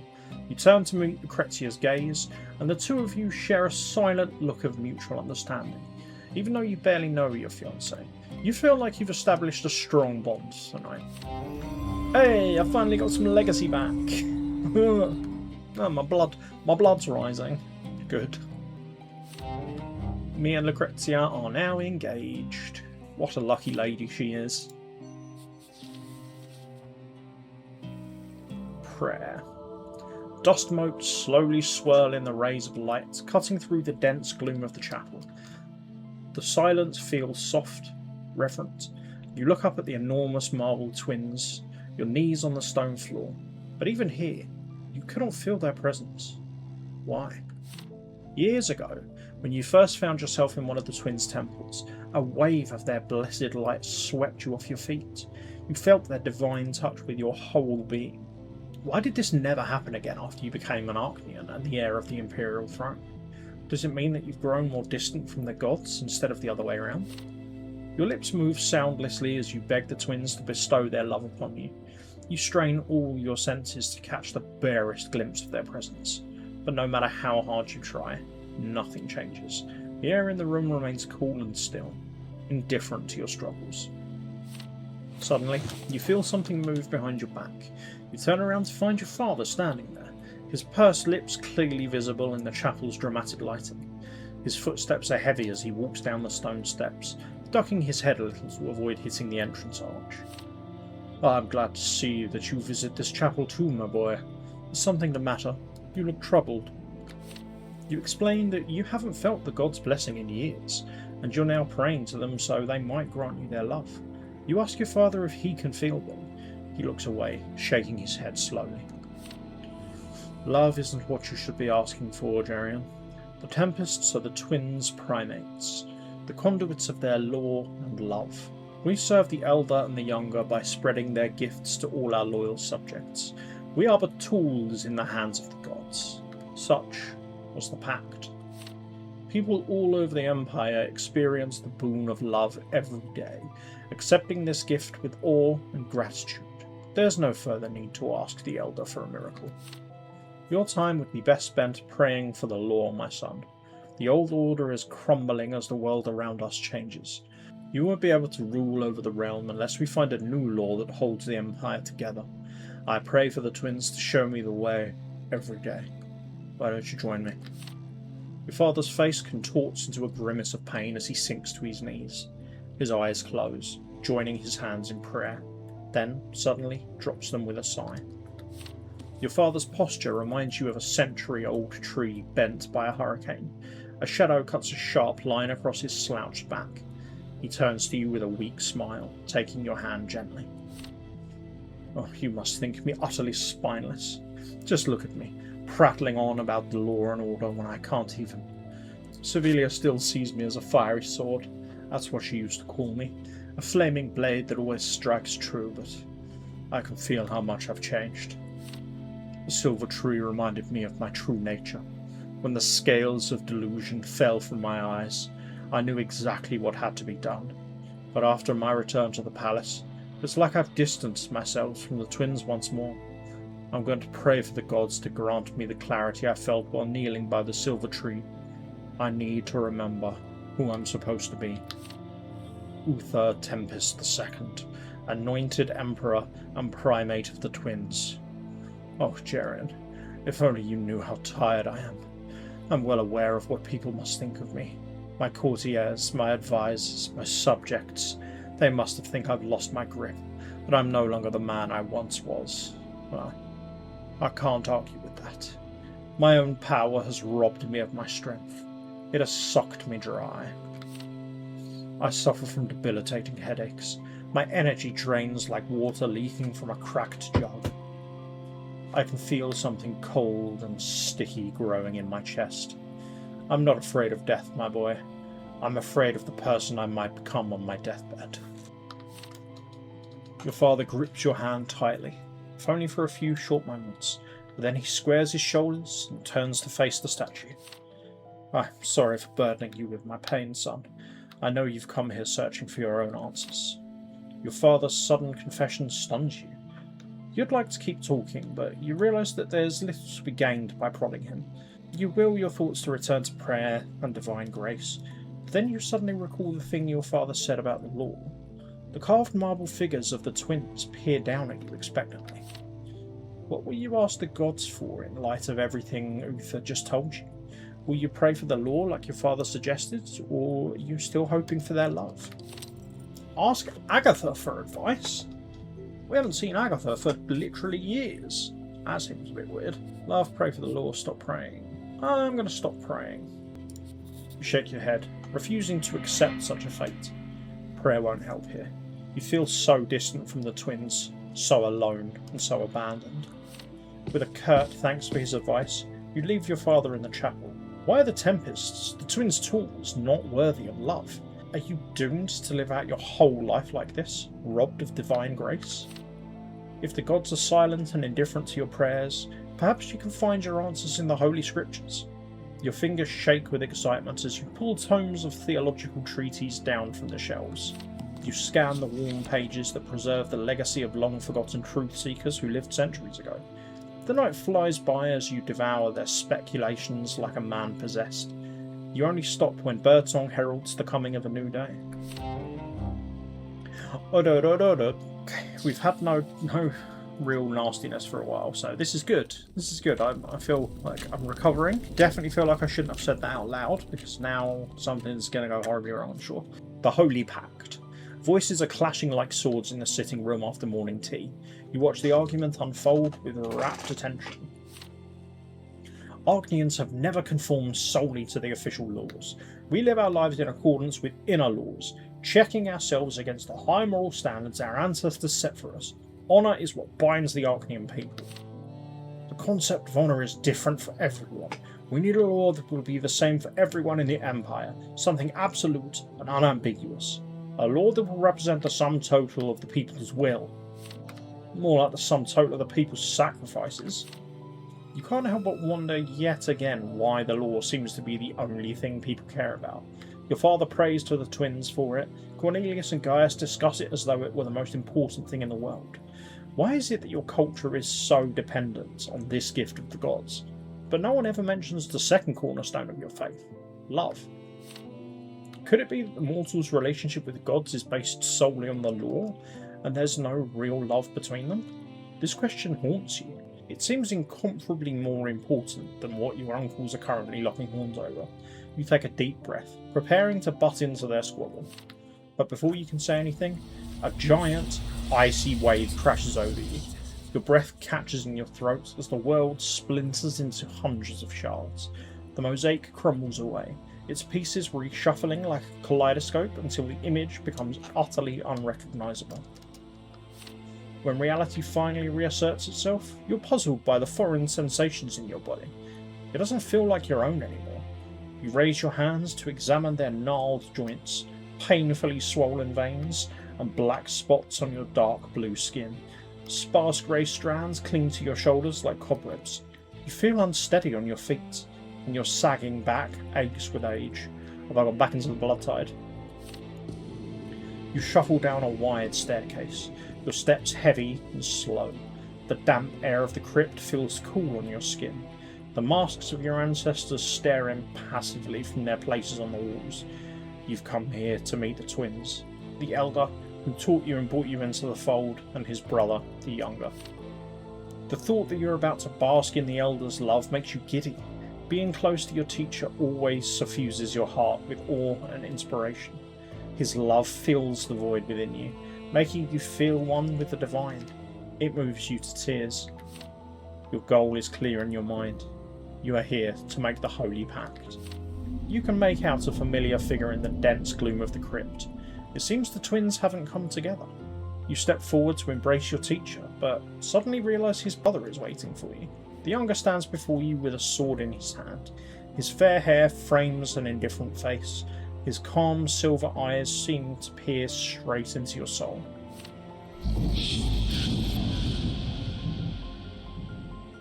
Greetings, Emperor Eric.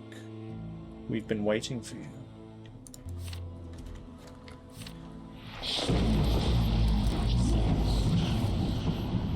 I killed him.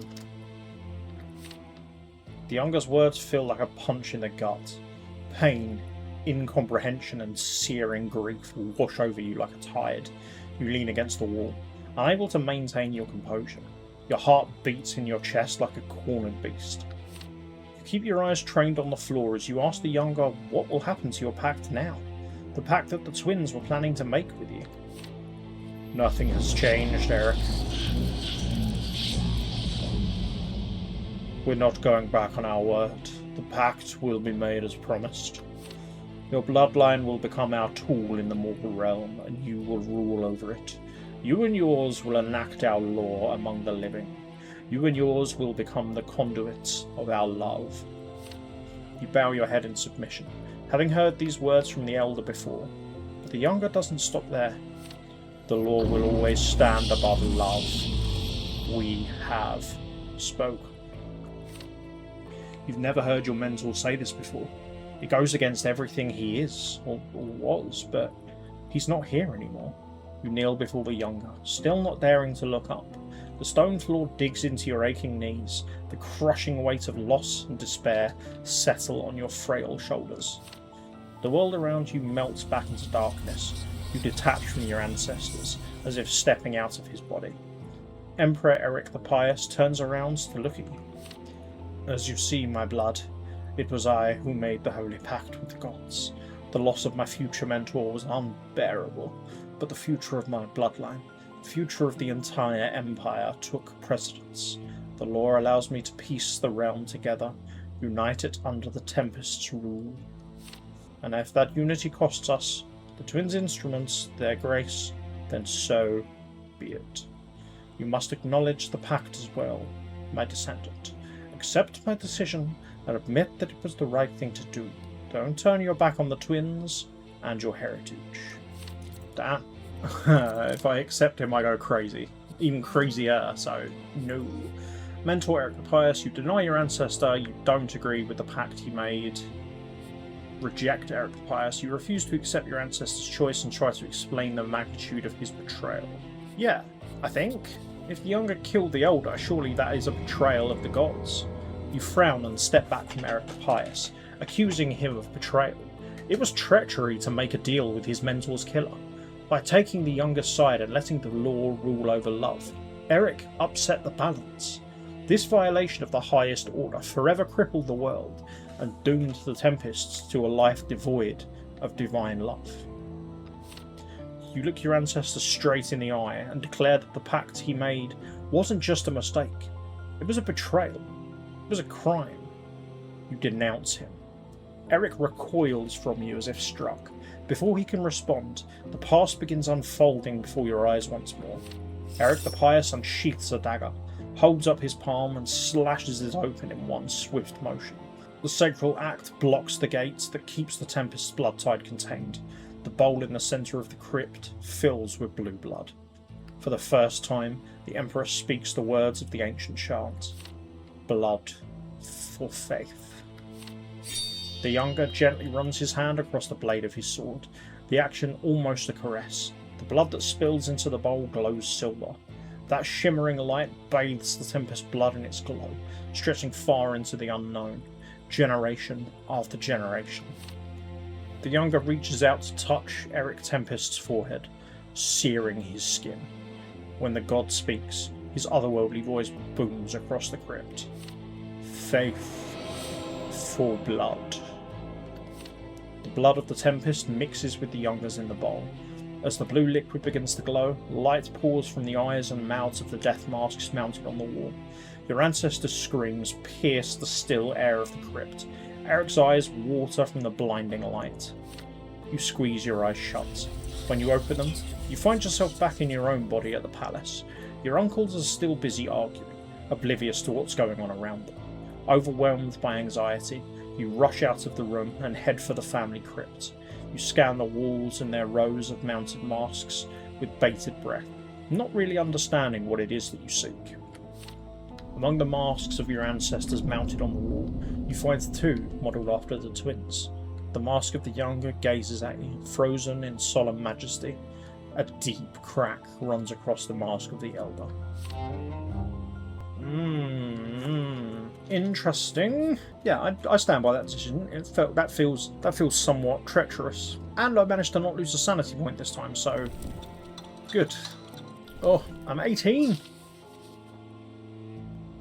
So these are still unavailable. So yeah, I can only do it 5 times. Each one 5 times. Well, I've heard from my ancestors twice so far, and neither time went well. So that's a no.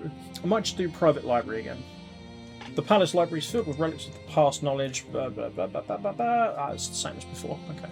As time goes by, you proudly admire your renewed library, full of volumes of your favourite poetry, the latest textbooks on rhetoric, history, geography and politics, and modern publications on industry and agriculture.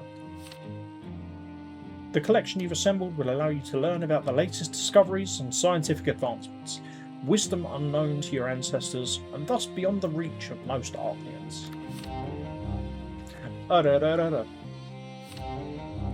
Okay, everything's looking okay for now. The Lesser Branch. Okay, this seems like it could be not a terrible thing. Let me introduce you to our hosts, my boy. This is Sebastian L. Formoso. A tall human with streaks of grey at his temples bows respectfully in response to your greeting. Ferdinand shakes his hand. Judging by his face, he's not quite sure why the Empress arranged this meeting either. Sevilla gives you all a gracious smile, clearly unaffected by the awkward atmosphere. I am extraordinarily honoured to receive the Crown Prince and Her Imperial Majesty in my home, but dare I presume that you're not here for my humble company. You must be interested in the fate of your glorious ancestor. Well, of course we are, Sebastian. Ferdinand is currently compiling a treatise on the history of all the Tempests per my request, including all the illegitimate human branches of the family. As it turns out, we know unforgivingly little about Lucilius the Fair, one of our ancestors. Shouldn't Ferdinand be off at sea by now? Your host takes you through a library decorated in the Archnean style on your way to the dining room. You look around, taking in the interior. There's a banner with the Tempest Dragon on the wall next to a grand portrait of your father, something commonly found in high officials' offices. I know how diligent you are about persevering our family history, and especially Lucilius's story. Would you mind helping us fill in a few gaps, Sebastian? Both Ferdinand and Jerian would benefit greatly from listening to you. The man offers you another bow and begins his story, a pleased smile on his lips. In the glorious days of the Archnean Republic, Consul Lucilius Tempest waged war on the human tribes. Claiming victory after victory, he soon conquered them all. But he wasn't an unreasonable man. In an effort to avoid unnecessary bloodshed, he challenged the king of the humans to a duel when the time came for the final battle. It goes without saying that Lucilius emerged victorious. The duel was so fierce that Lucilius' sword broke, but even that didn't deter him from piercing the human king's heart and ending the fight. The broken blade has survived to this day, carefully preserved in my family home. I'm astonished that our historical society hasn't borrowed such a great relic for one of its exhibitions. How did the sword end up in your possession? Oh, it's not just the sword. We also have the bone lyre Lucilius the Fair played, as well as the silver quill he used to write his poetry.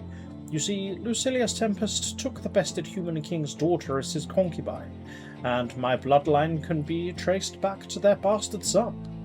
My ancestors have always been proud to have Tempest blood flowing through their veins. As a human, I cannot enter your blood tie, but I still feel the connection to our great forefather keenly, and I know that we have his support.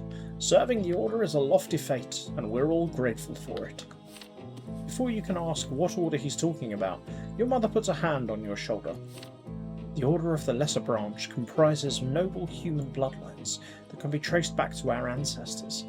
House El Famoso has dedicated itself to preserving the legacy of Lucilius the Fair and his blood. There are dozens of similar bloodlines spread across the Empire. Humans cannot hope to compare to Archneans, but generations of humans who have at least a drop of noble blood in them can fulfill this sacred duty. The descendants of illegitimate children perform ceremonial service. Their families keep our relics, our legacy, and the memory of our shared ancestors. Though I must admit, not every bloodline can boast an origin story as beautiful and great as yours, Sebastian. Most often, minor branches spring from the children born of a union between an Archnean lady and her human consort. You might find it hard to understand our culture, but before an Archnean lady bears her husband's pure-blooded child and gives one of her lives to the infant, our tradition demands that she test her body, then experience motherhood with children born of humans. Ah, okay, that explains Ferdinand. That is how Ferdinand came to be part of our family.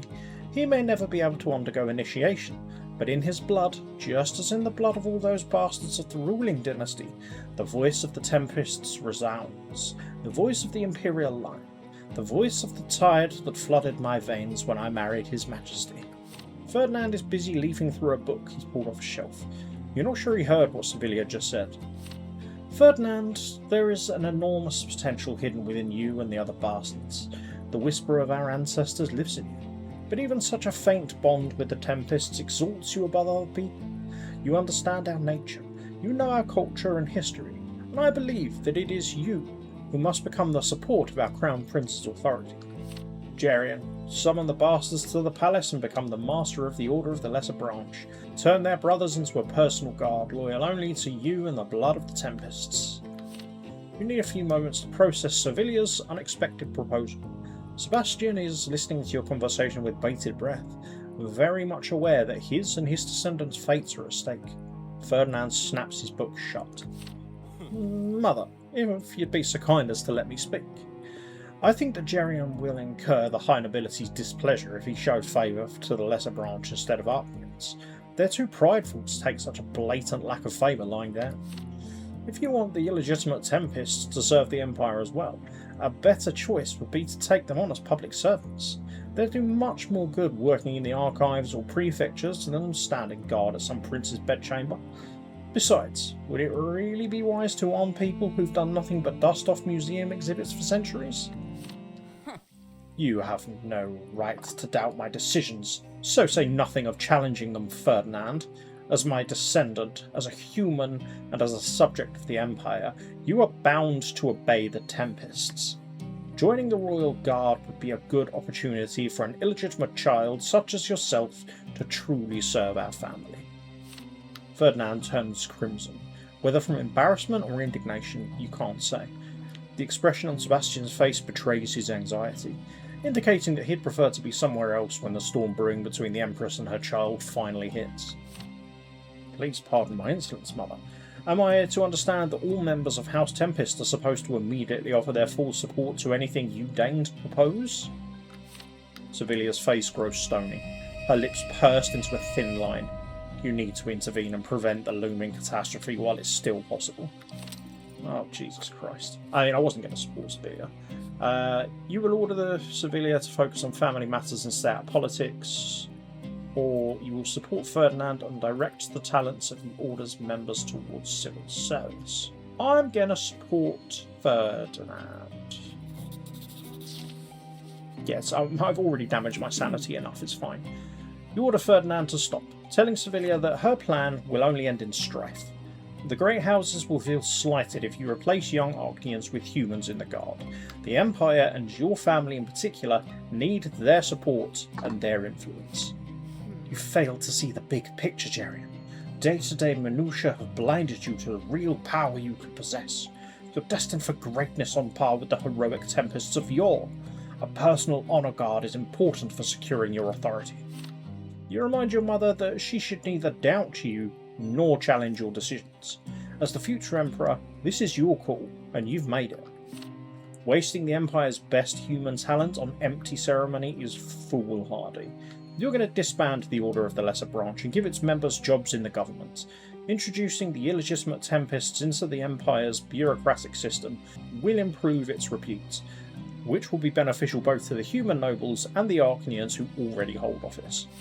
From now on, the illegitimate Tempests will serve the Empire as government officials. Their blood deserves nothing less.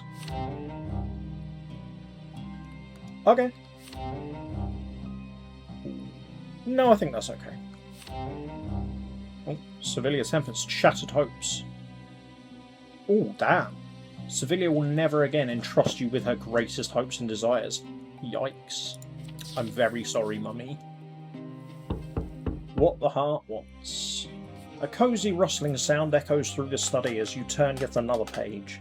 You're almost halfway done with the thick tome entitled The History of Law in the Blessed Archnian Empire, when a knock tears you away from researching the controversial consequences of the Fifth Edict on land ownership. You look up to find your father standing in the doorway. It's a welcome distraction. Jerian, my boy, what are you doing? Studying? I found myself with some free time on my hands. Why don't we spend it together? We so rarely get the chance. You notice that your father is in unusually good spirits today, a smile playing across his face, a lively gleam in his eyes. Such upswings in his mood are so rare that they alarm you even more than his perpetual melancholy. Uther picks up your book from the table, looks at the cover and closes it with a slam. Good for you, son. Have I ever told you how proud I am of all you've accomplished? Our empire deserves to have a learned emperor. Just make sure to take breaks. All work and no play makes Jerian a dull boy. Trust me, I know how much of a toll these endless problems can take. Father sits on the edge of the table and continues to speak dreamily, swinging his legs in an easy pose that tramples on etiquette. The only true moments of respite we ever have are with those we spend with the women we love. Have you thought about that yet? You ask your father to explain. You have your pick of beautiful young ladies, but you need to choose wisely. I personally appreciate the feeling of security one feels with a faithful companion by one's side, the kind that would never leave you, the kind of woman you can share your plans with and ask for advice.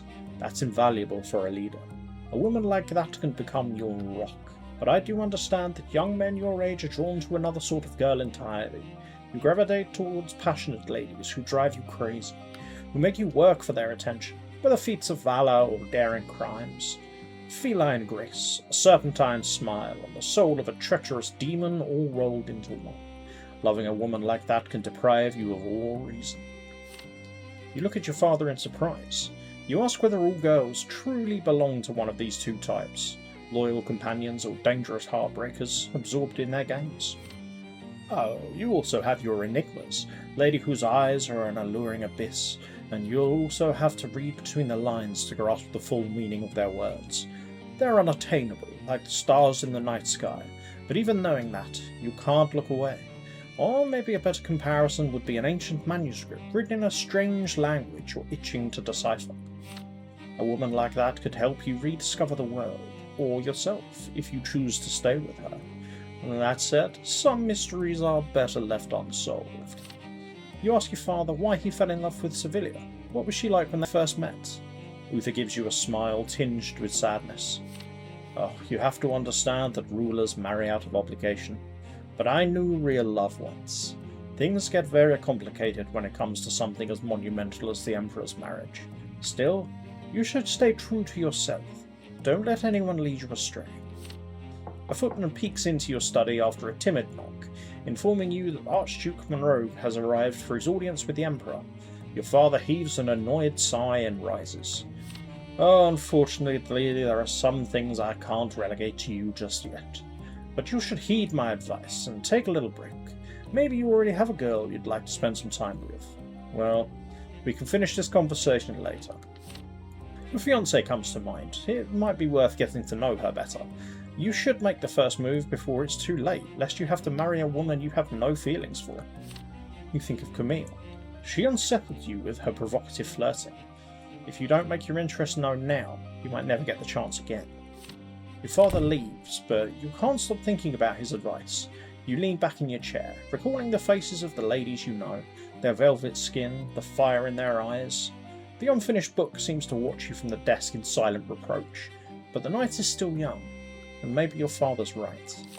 I mean, I could spend my time reading, it won't cost me anything, but nah, we'll go matters of the heart. I mean, yeah, Camille, no. We're not pulling on that particular thread. Agatha, no. Lucrezia. I mean, she is my betrothed. It would probably be a good idea to get to know her a little bit better before we're actually married, because you never know. Maybe it will turn out we're actually really well suited, and it's not just a marriage of politics. You thumb at a page and try to focus, but your thoughts keep going back to Lucrezia. You've never had a chance to get to know your fiancée. What kind of person is she, and how could you win her over? You can't just force yourself into her life. Your servant informs you that the Lucrezia's household is throwing a soiree for a society attorney and poets the Orgriffs are patrons of. They're not expecting you, and Lucrezia will likely have her hands full, but you want to see her anyway. Maybe you can steal her from the guests for a while. You order your footman to help you get ready, put on your formal blue and gold jacket, hoping that Lucrezia will appreciate this nod to her family colours. The carriage is already waiting for you downstairs. The soiree is in full swing when you arrive at the gate of the Orgriff mansion. You can see the dancing partners' slender silhouettes float by in the brightly lit windows. Your eyes seek out Lucrezia as soon as you step inside. She's a vision of loveliness in her elegant evening gown, with her perfect posture and serene expression. A gaggle of admirers has gathered around your fiancée, but she responds to their witty posture with a polite, benevolent smile. You stay rooted to the spot, watching the resplendent hostess from afar. She looks so graceful and dignified as she moves from one guest to another. You're suddenly gripped by doubt. Maybe it was a faux pas to arrive without an invitation. It would be extremely awkward for both of you if she can't spare the time to talk to you. While you stand there racked by uncertainty, Lucrezia turns towards you. Her eyebrows rise, and the mask of politeness slips for a moment, revealing the hostess's confusion. I'm overjoyed to receive you in my house, my prince. How may I be of service? Is there something you'd like me to introduce you to? You shake your head and admit you're here to see Lucrezia herself, shuffling your feet in embarrassment.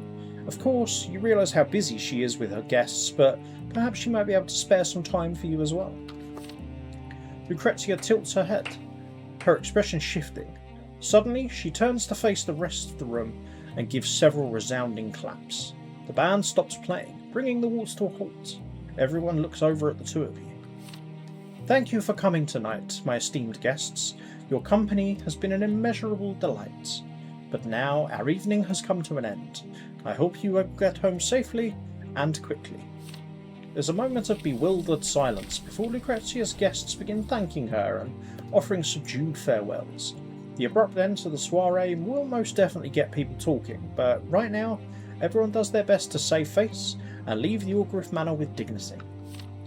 Lucrezia gently takes you by the hand with her warm, delicate fingers. You walk out onto the balcony together as the last guests are leaving in an orderly fashion. Your fiancé looks you straight in the eye. You don't need a reason to visit me, my prince. My time and attention belong to you. I am your lawful bride, and you are my lawful groom. I'm yours, Jerian. You feel softly, yet inescapably drawn to her. You raise your hand to brush your fingers against her soft cheek. There are butterflies in your stomach. You return to the ballroom together. It looks so empty and cavernous now you're alone. Flickering candlelight dances across the walls. You voice your regret that the band has left. You won't be able to dance now. I'll always find a way to make your wishes come true. Please come closer, my prince.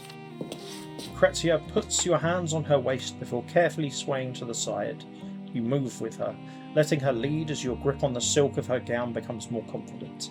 You can't help but notice the way her eyelashes flutter in response. The silence is no longer a deterrent. You take over after a few moments, gently, but confidently leading Lucrezia in your dance. When you pick up the pace, she obeys. A strand of her soft hair slips loose from her hairstyle and trembles at her temple. The room is getting hotter. You can feel your blood boiling, excitement bubbling over like a shaken, sparkling wine. Yours and Lucrezia's breaths come in puffs, the hot air that escapes her lips scalding your neck. The dance comes to a climax. Lucrezia presses up against you as it winds down, melting in your embrace.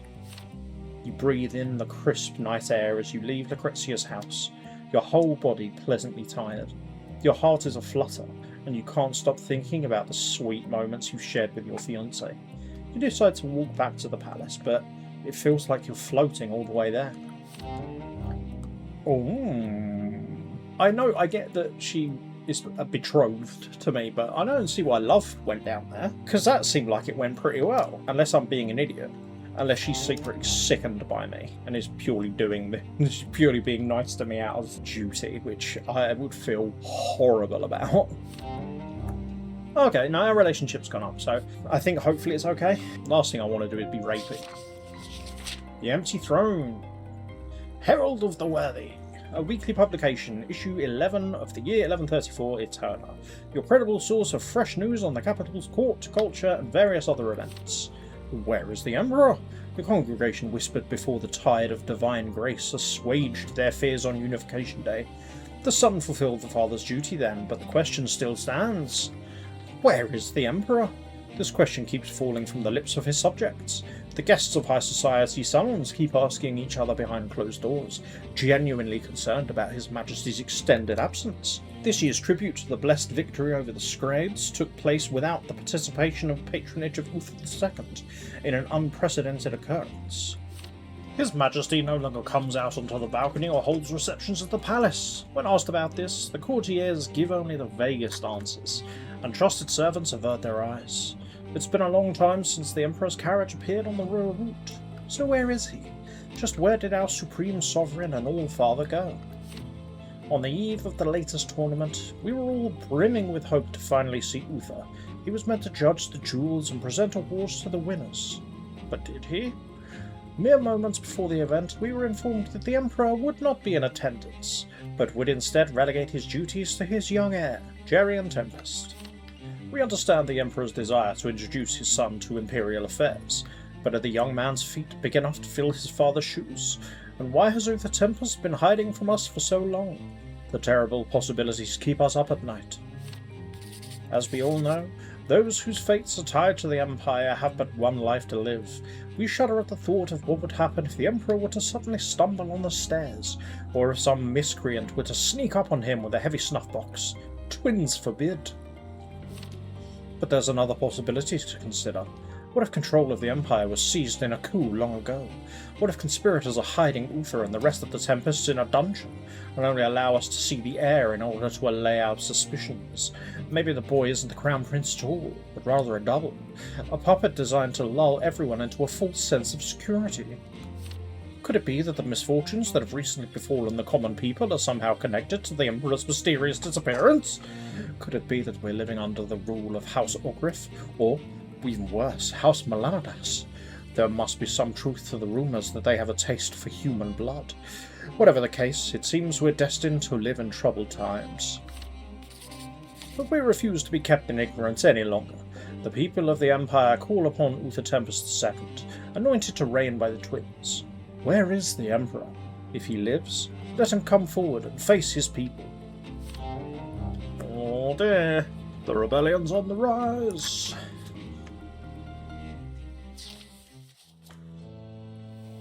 The Emperor's time.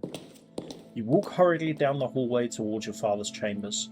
You've just come from the Silver Dragon tournament, where you acted as a judge and presented awards on your father's behalf. Uther did not attend the competition. Dismayed, you recall the murmurs of discontent from the stands and the angry yells of the crowd. It's been a while since the people last saw the Emperor. Some say he has abdicated the throne and left the Turner in secret. You sigh heavily as you reach the doors of the Imperial chambers and slowly step into the shifting, semi-darkness of the room. The heavy curtains over the windows are drawn shut. Candelabras cast their dim light across the room. The Tempest's portraits cut through the bands of shadow, glimmer on the weakly lit wall. You can make out Cornelius's back, Servilia's impeccable posture, and Gaius's broad shoulders.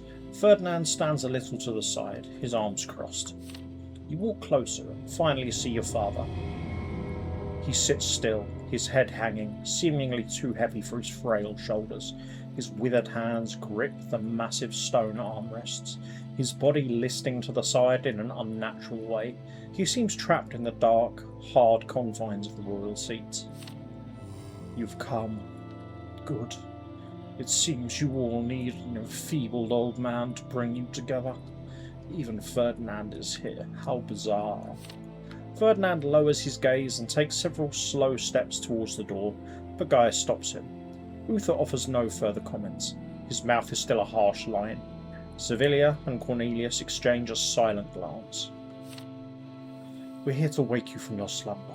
The rumours are becoming absurd. Eterna is in uproar. The great houses have come to see you in person, but you still refuse to grace them with your presence. It's high time you pulled yourself together, brother. Power is not a cloak you can lend to others as you see fit. It's your duty, and we have no choice but to fulfill it. With great difficulty, Uther lifts his wrinkled palm from the armrest and waves it away. His hand drops back onto the stone surface, becoming one with it again. There's not a hint of interest in his eyes. Can't you see, my husband? The whole family has gathered to ask you to return to your duties. You've always advocated for our family unity, and here we are, standing before you as one. Would you have us beg? Uther raises his head slowly, as if afraid his muscles might fail him. He spends a long time looking from one family member to another, but his weary eyes finally stop, fixed on something far off in the distance. Your demands are not unreasonable. I agree that the rumours tarnishing our name need to be dispelled, but my subjects don't deserve to see their rule like this. I've grown too weak. Ruling over the Empire has drained me. The Empire has changed. I know nothing about it. I've come to realise that I don't have anything to offer the realm, which is why it would be sensible of me to retire. I could go to the Summer Palace, have a nice rest. Nothing would disturb me there. Cornelius opens his mouth to object, but thinks better of it. His arms fall to his sides in defeat. You too realise that you won't be able to change your father's mind. The Emperor slips a ring with a big, silver dragon on it off his finger, trying to move as little as possible in order to conserve his energy. My signet ring. I'm giving it to Jerian. I trust him more than I trust myself. You will accept him as the head of our house, and eventually, the Emperor. Sevilla reaches out to touch Uther's cheek, but he stops her. His eyes seek yours once more. It pains you to see your father brought so low.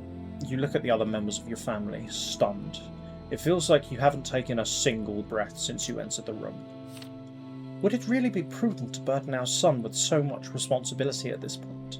As his mother and the Empress, I can help him. I'm willing to shoulder the weight of regency until he comes of age and temporarily act as the head of House Tempest. Cornelius presses 2 fingers to your mother's shoulder. The candlelight is reflected in his dark eyes. Please don't make any hasty decisions, Sevilla. We will appreciate your desire to help your son, but there can't be a regent while the Emperor is still alive. The people won't understand or accept it. There will be unrest. But I have to agree with you on one thing. Unfortunately, Jerian is too young and inexperienced.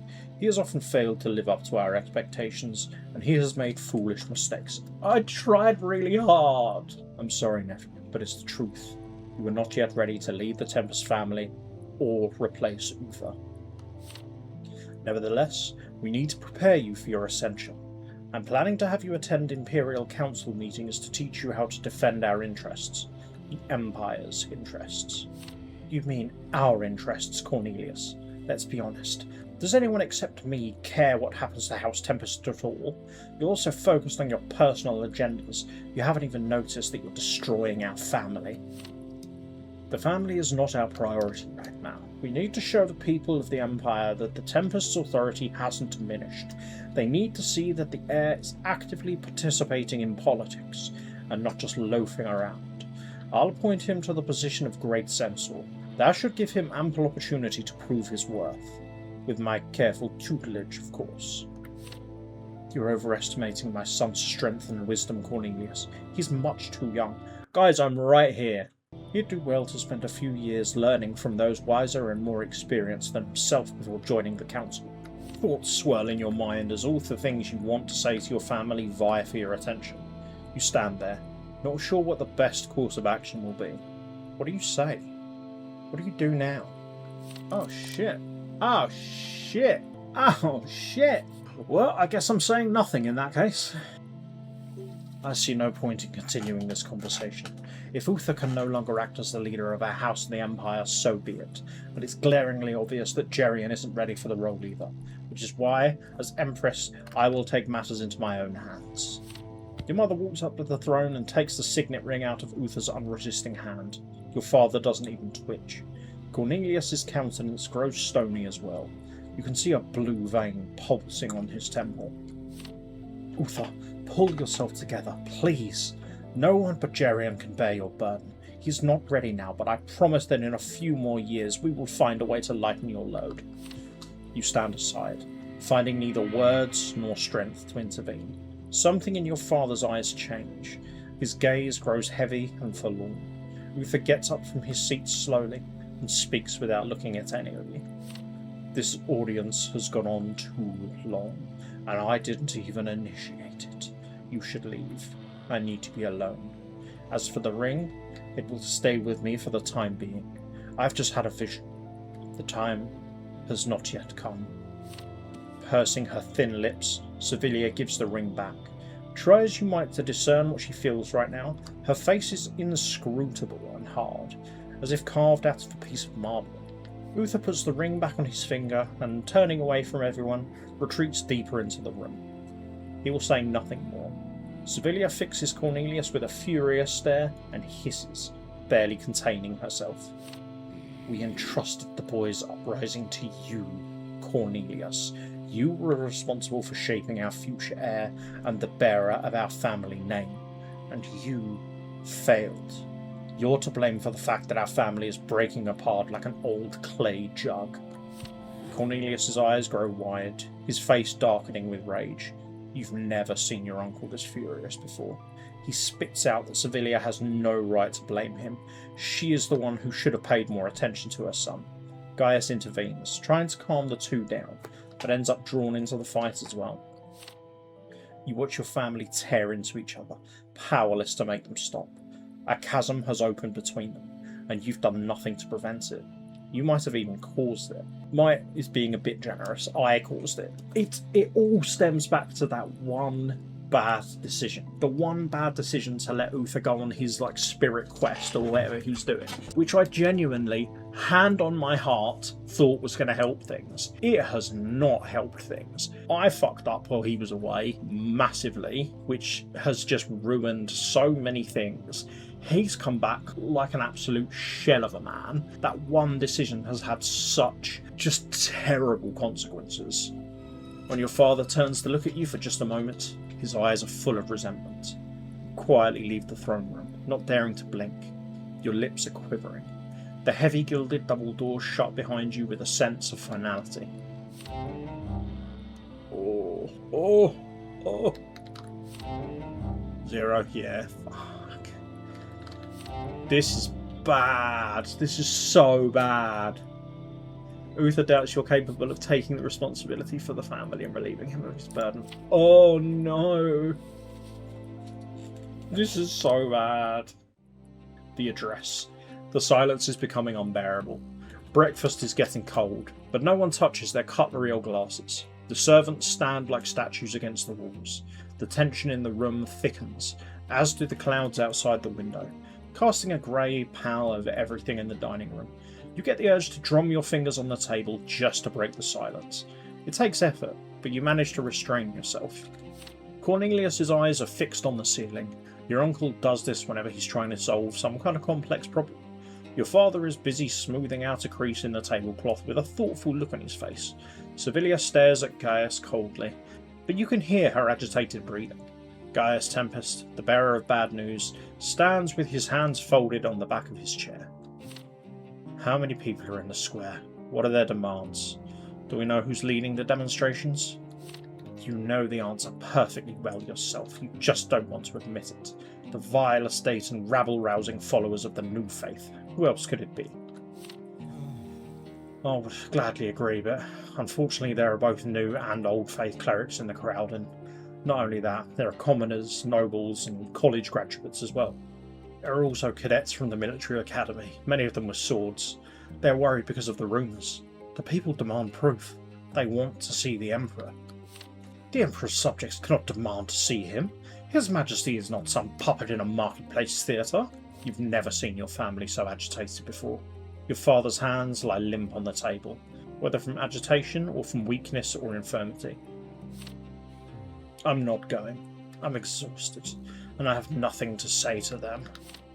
The silence consumes Uther's voice like a quagmire. You try to stay as still and quiet as possible so that the swamp won't suck you in too. The sky outside the window has become uniformly leaden. Gaius's gloves emit an unpleasant squeak as he crumples them in his fist. I take it that's not the end of it, Gaius? Gaius slaps the gloves against the back of his chair. It's not. There aren't just humans in the square, there are Arachnians there too, including members of the great houses. We could invite the envoys of the great houses to the palace, grant them a private audience, calm them down. The Arachnian elite is there in person, many of them with their full retinue. They don't want to talk behind closed doors. They want the Emperor to address the public. Even you and I will have a hard time persuading them to change their mind. Sevilla puts a hand on Uther's arm, the gesture careful and apprehensive. Uther, couldn't you just make an appearance? Just show them your face, if just for a moment. You can tell them how much you love them, say you understand their concerns. They'll rejoice, and you won't have to say anything more, just stand there and wave. They want reassurance that the Empire is strong as ever. They want to see it in me, but I'm no longer sure if that's the case. I can't tell them anything. I can't feel my Empire. I feel powerless. No, I'm not going anywhere. Brother, listen. If you simply walk out onto the balcony, Jerian can give the address in your stead. He's your heir. His word should be enough of a reassurance, and you can just stand there. That won't tire you out. I can take you there. Uther sits silent for a long time, his head bowed low. After a while, he gives a sharp nod, a mere jerk of his head, as though he can't hold it up properly under the weight of everyone's stares. The bubble of tension in the room finally bursts, exploding in a barrage of urgent words. The members of your family start talking to you all at once. Jerian, the first order of business is to calm the common folk down. We need to assuage their fears, just as any proper ruler would. Assure them that the world we've been building is fast approaching. Tell them that every new law is a step towards equality in the Empire, and the progress, sanctioned by the authorities, is about to change our realm beyond recognition. Be very careful what you say. There are Archnians in that square, which means that you need to show them you're going to be a worthy ruler. You should tell them that the Imperial family values tradition, that we won't stand for upsetting the age-old world order, and that our society will remain unchanged. That should reassure the Archnians and sober up humans who've started to forget their place. We can't put this off any longer. Let's go. Oh, this feels like we're getting into the end game of Chapter 2. They usher you out onto the balcony before you can decide on the details of your speech. You breathe in the thick, stormy air. Your father puts his hand on your shoulder, leaning on you rather than providing support. The rumble of the crowd washes over you in rolling waves. With your appearance, it grows louder and more anxious. You gaze down at the square to see a disorienting melange of luxurious and threadbare clothing, shining buckles and sword grips, frothy white ruffles and crisp collars. You look up at the low-hanging sky, your breath catches. What is about to be said now will spread across the entire Empire before you finish your speech. Every subject is waiting for these words. A sudden gust of wind blows under your jackets, chilling you to the bone. Uther's eyes roam over the people gathered in the square. He looks lost. The sight of the crowd makes you go numb with trepidation. There's no one on the balcony with you apart from your father. Your family has chosen to remain inside. No one is going to help you. You are on your own. Uther raises his hand and gives them a weak wave in greeting. The crowd responds with an enthusiastic roar. You square your shoulders. It's time to begin. Oh no. Oh no. I'm limited to shit. Oh, I was so close to being able to calm the subject. Oh, I just needed one more indistinguished Archnians. Oh no! Let's do the bad option then. I'm already excited about replaying this chapter. You raise your hand, but the crowd only rumbles louder. No one wants to listen to you. The throng in the square roils in agitation. The people demand the Emperor stop hiding behind some inexperienced whelp and talk to them. They have no trust, love, or hope for you. Some of them you've already managed to disappoint. Others fear or hate you. They don't want you. You try to yell over the crowd and get the situation under control. The Tempests aren't hiding anything. Emperor Uther is right here, and you're helping him with matters of state as his heir. Someone yells for you to go away. You hear whistles and angry insults. Lightning strikes, making you jump. Drops of icy rain fall on your face. You strain your voice again, but it only serves to agitate the crowd even more. You can't tell who's protesting the most, but it's no longer important. Both humans and Archnians are shouting in the square below. You are universally disliked through the Empire. You look back at your father, but he's just as lost as you are. He doesn't know how to help you. The crowd roars like a stormy sea. You scream until you're hoarse. There's no reason to worry. Go home. There's a clattering sound, then another, then another. Suddenly, you realise there are rocks hitting the guards under your balcony. Some officer barks out an order, his voice breaking. Boots thud as the guard details step forward in an almost perfect synchronicity. You hear weapons clang.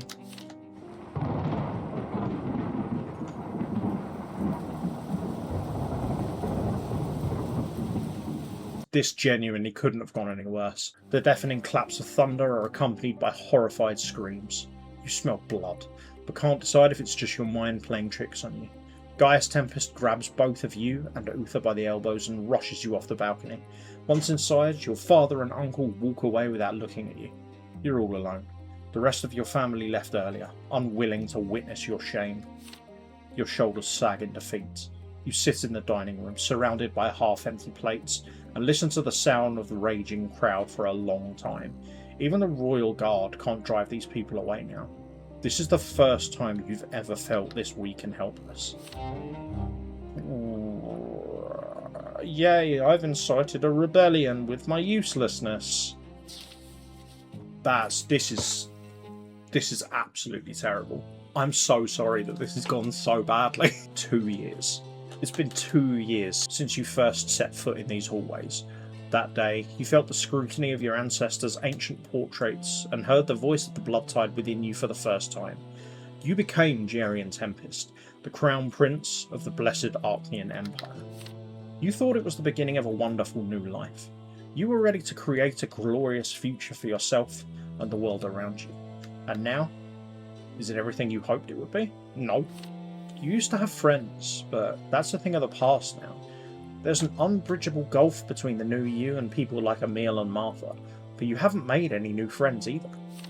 You have a loving family now, but at the same time, aren't you the reason they keep fighting? They all want you to become an extension of themselves, and there's no way to please them all.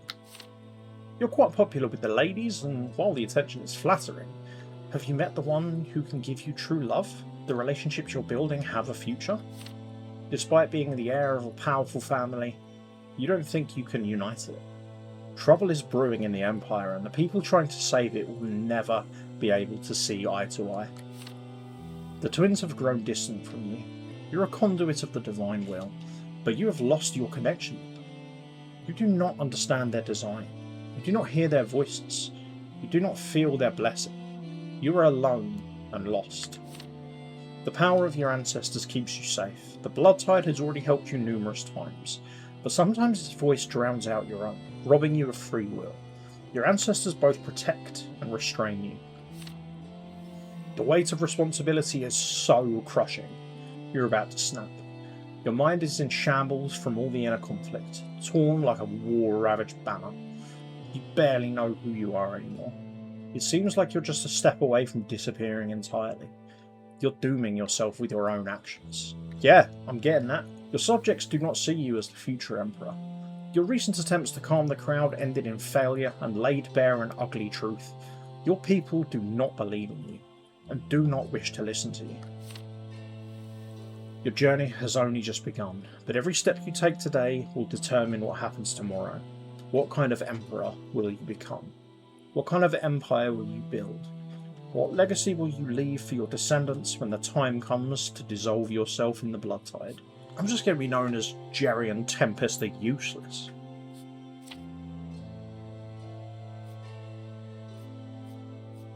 That was absolutely fucking brutal. I swear that one decision had such horrible cascading consequences. I'm sure I made other bad decisions before that, and I might have made a few bad decisions after that, but that one decision to let Uther go off to the tree, that was the crossroads. That was the crossroads where it just all went wrong. I'm genuinely devastated. I'm really upset about how this has gone. I mean, my skills are fine. Meh. It's not good. It's not good. I mean, the estates are still looking okay. Power's waning quite substantially. I mean, this game's been on my wish list since it was first put on Steam. I don't need to add it to my wish list. So yeah, this went really, really, really badly, which, let's be honest, we all knew it would. So yeah, my plan of not touching this again until the full release comes out has just gone straight out the window, because not only have I done this video, which has turned into somewhat of a big boy of a video, I am also going to replay this almost immediately. yeah, I want to go through and try and maintain as much sanity as possible. I need to do more in terms of the Empire and the family. So in Chapter 1, I'm going to have to let Martha and Emil go. I'm going to have to. And when it comes to my daddy doing his spirit quest, that's going to be a hard no as well. He's going to have to just stay and sort his shit out. So yeah, I need to be more mindful of the Empire, family, and my sanity, because I strongly underestimated how important the sanity was going to be. It needs to be protected, much like real sanity to a certain extent. So yes, this is not the end of Prince Jerian before the full release. This demo is going to get some more hours pumped into it. Praise the twins! And again, I'm sorry this went so wrong.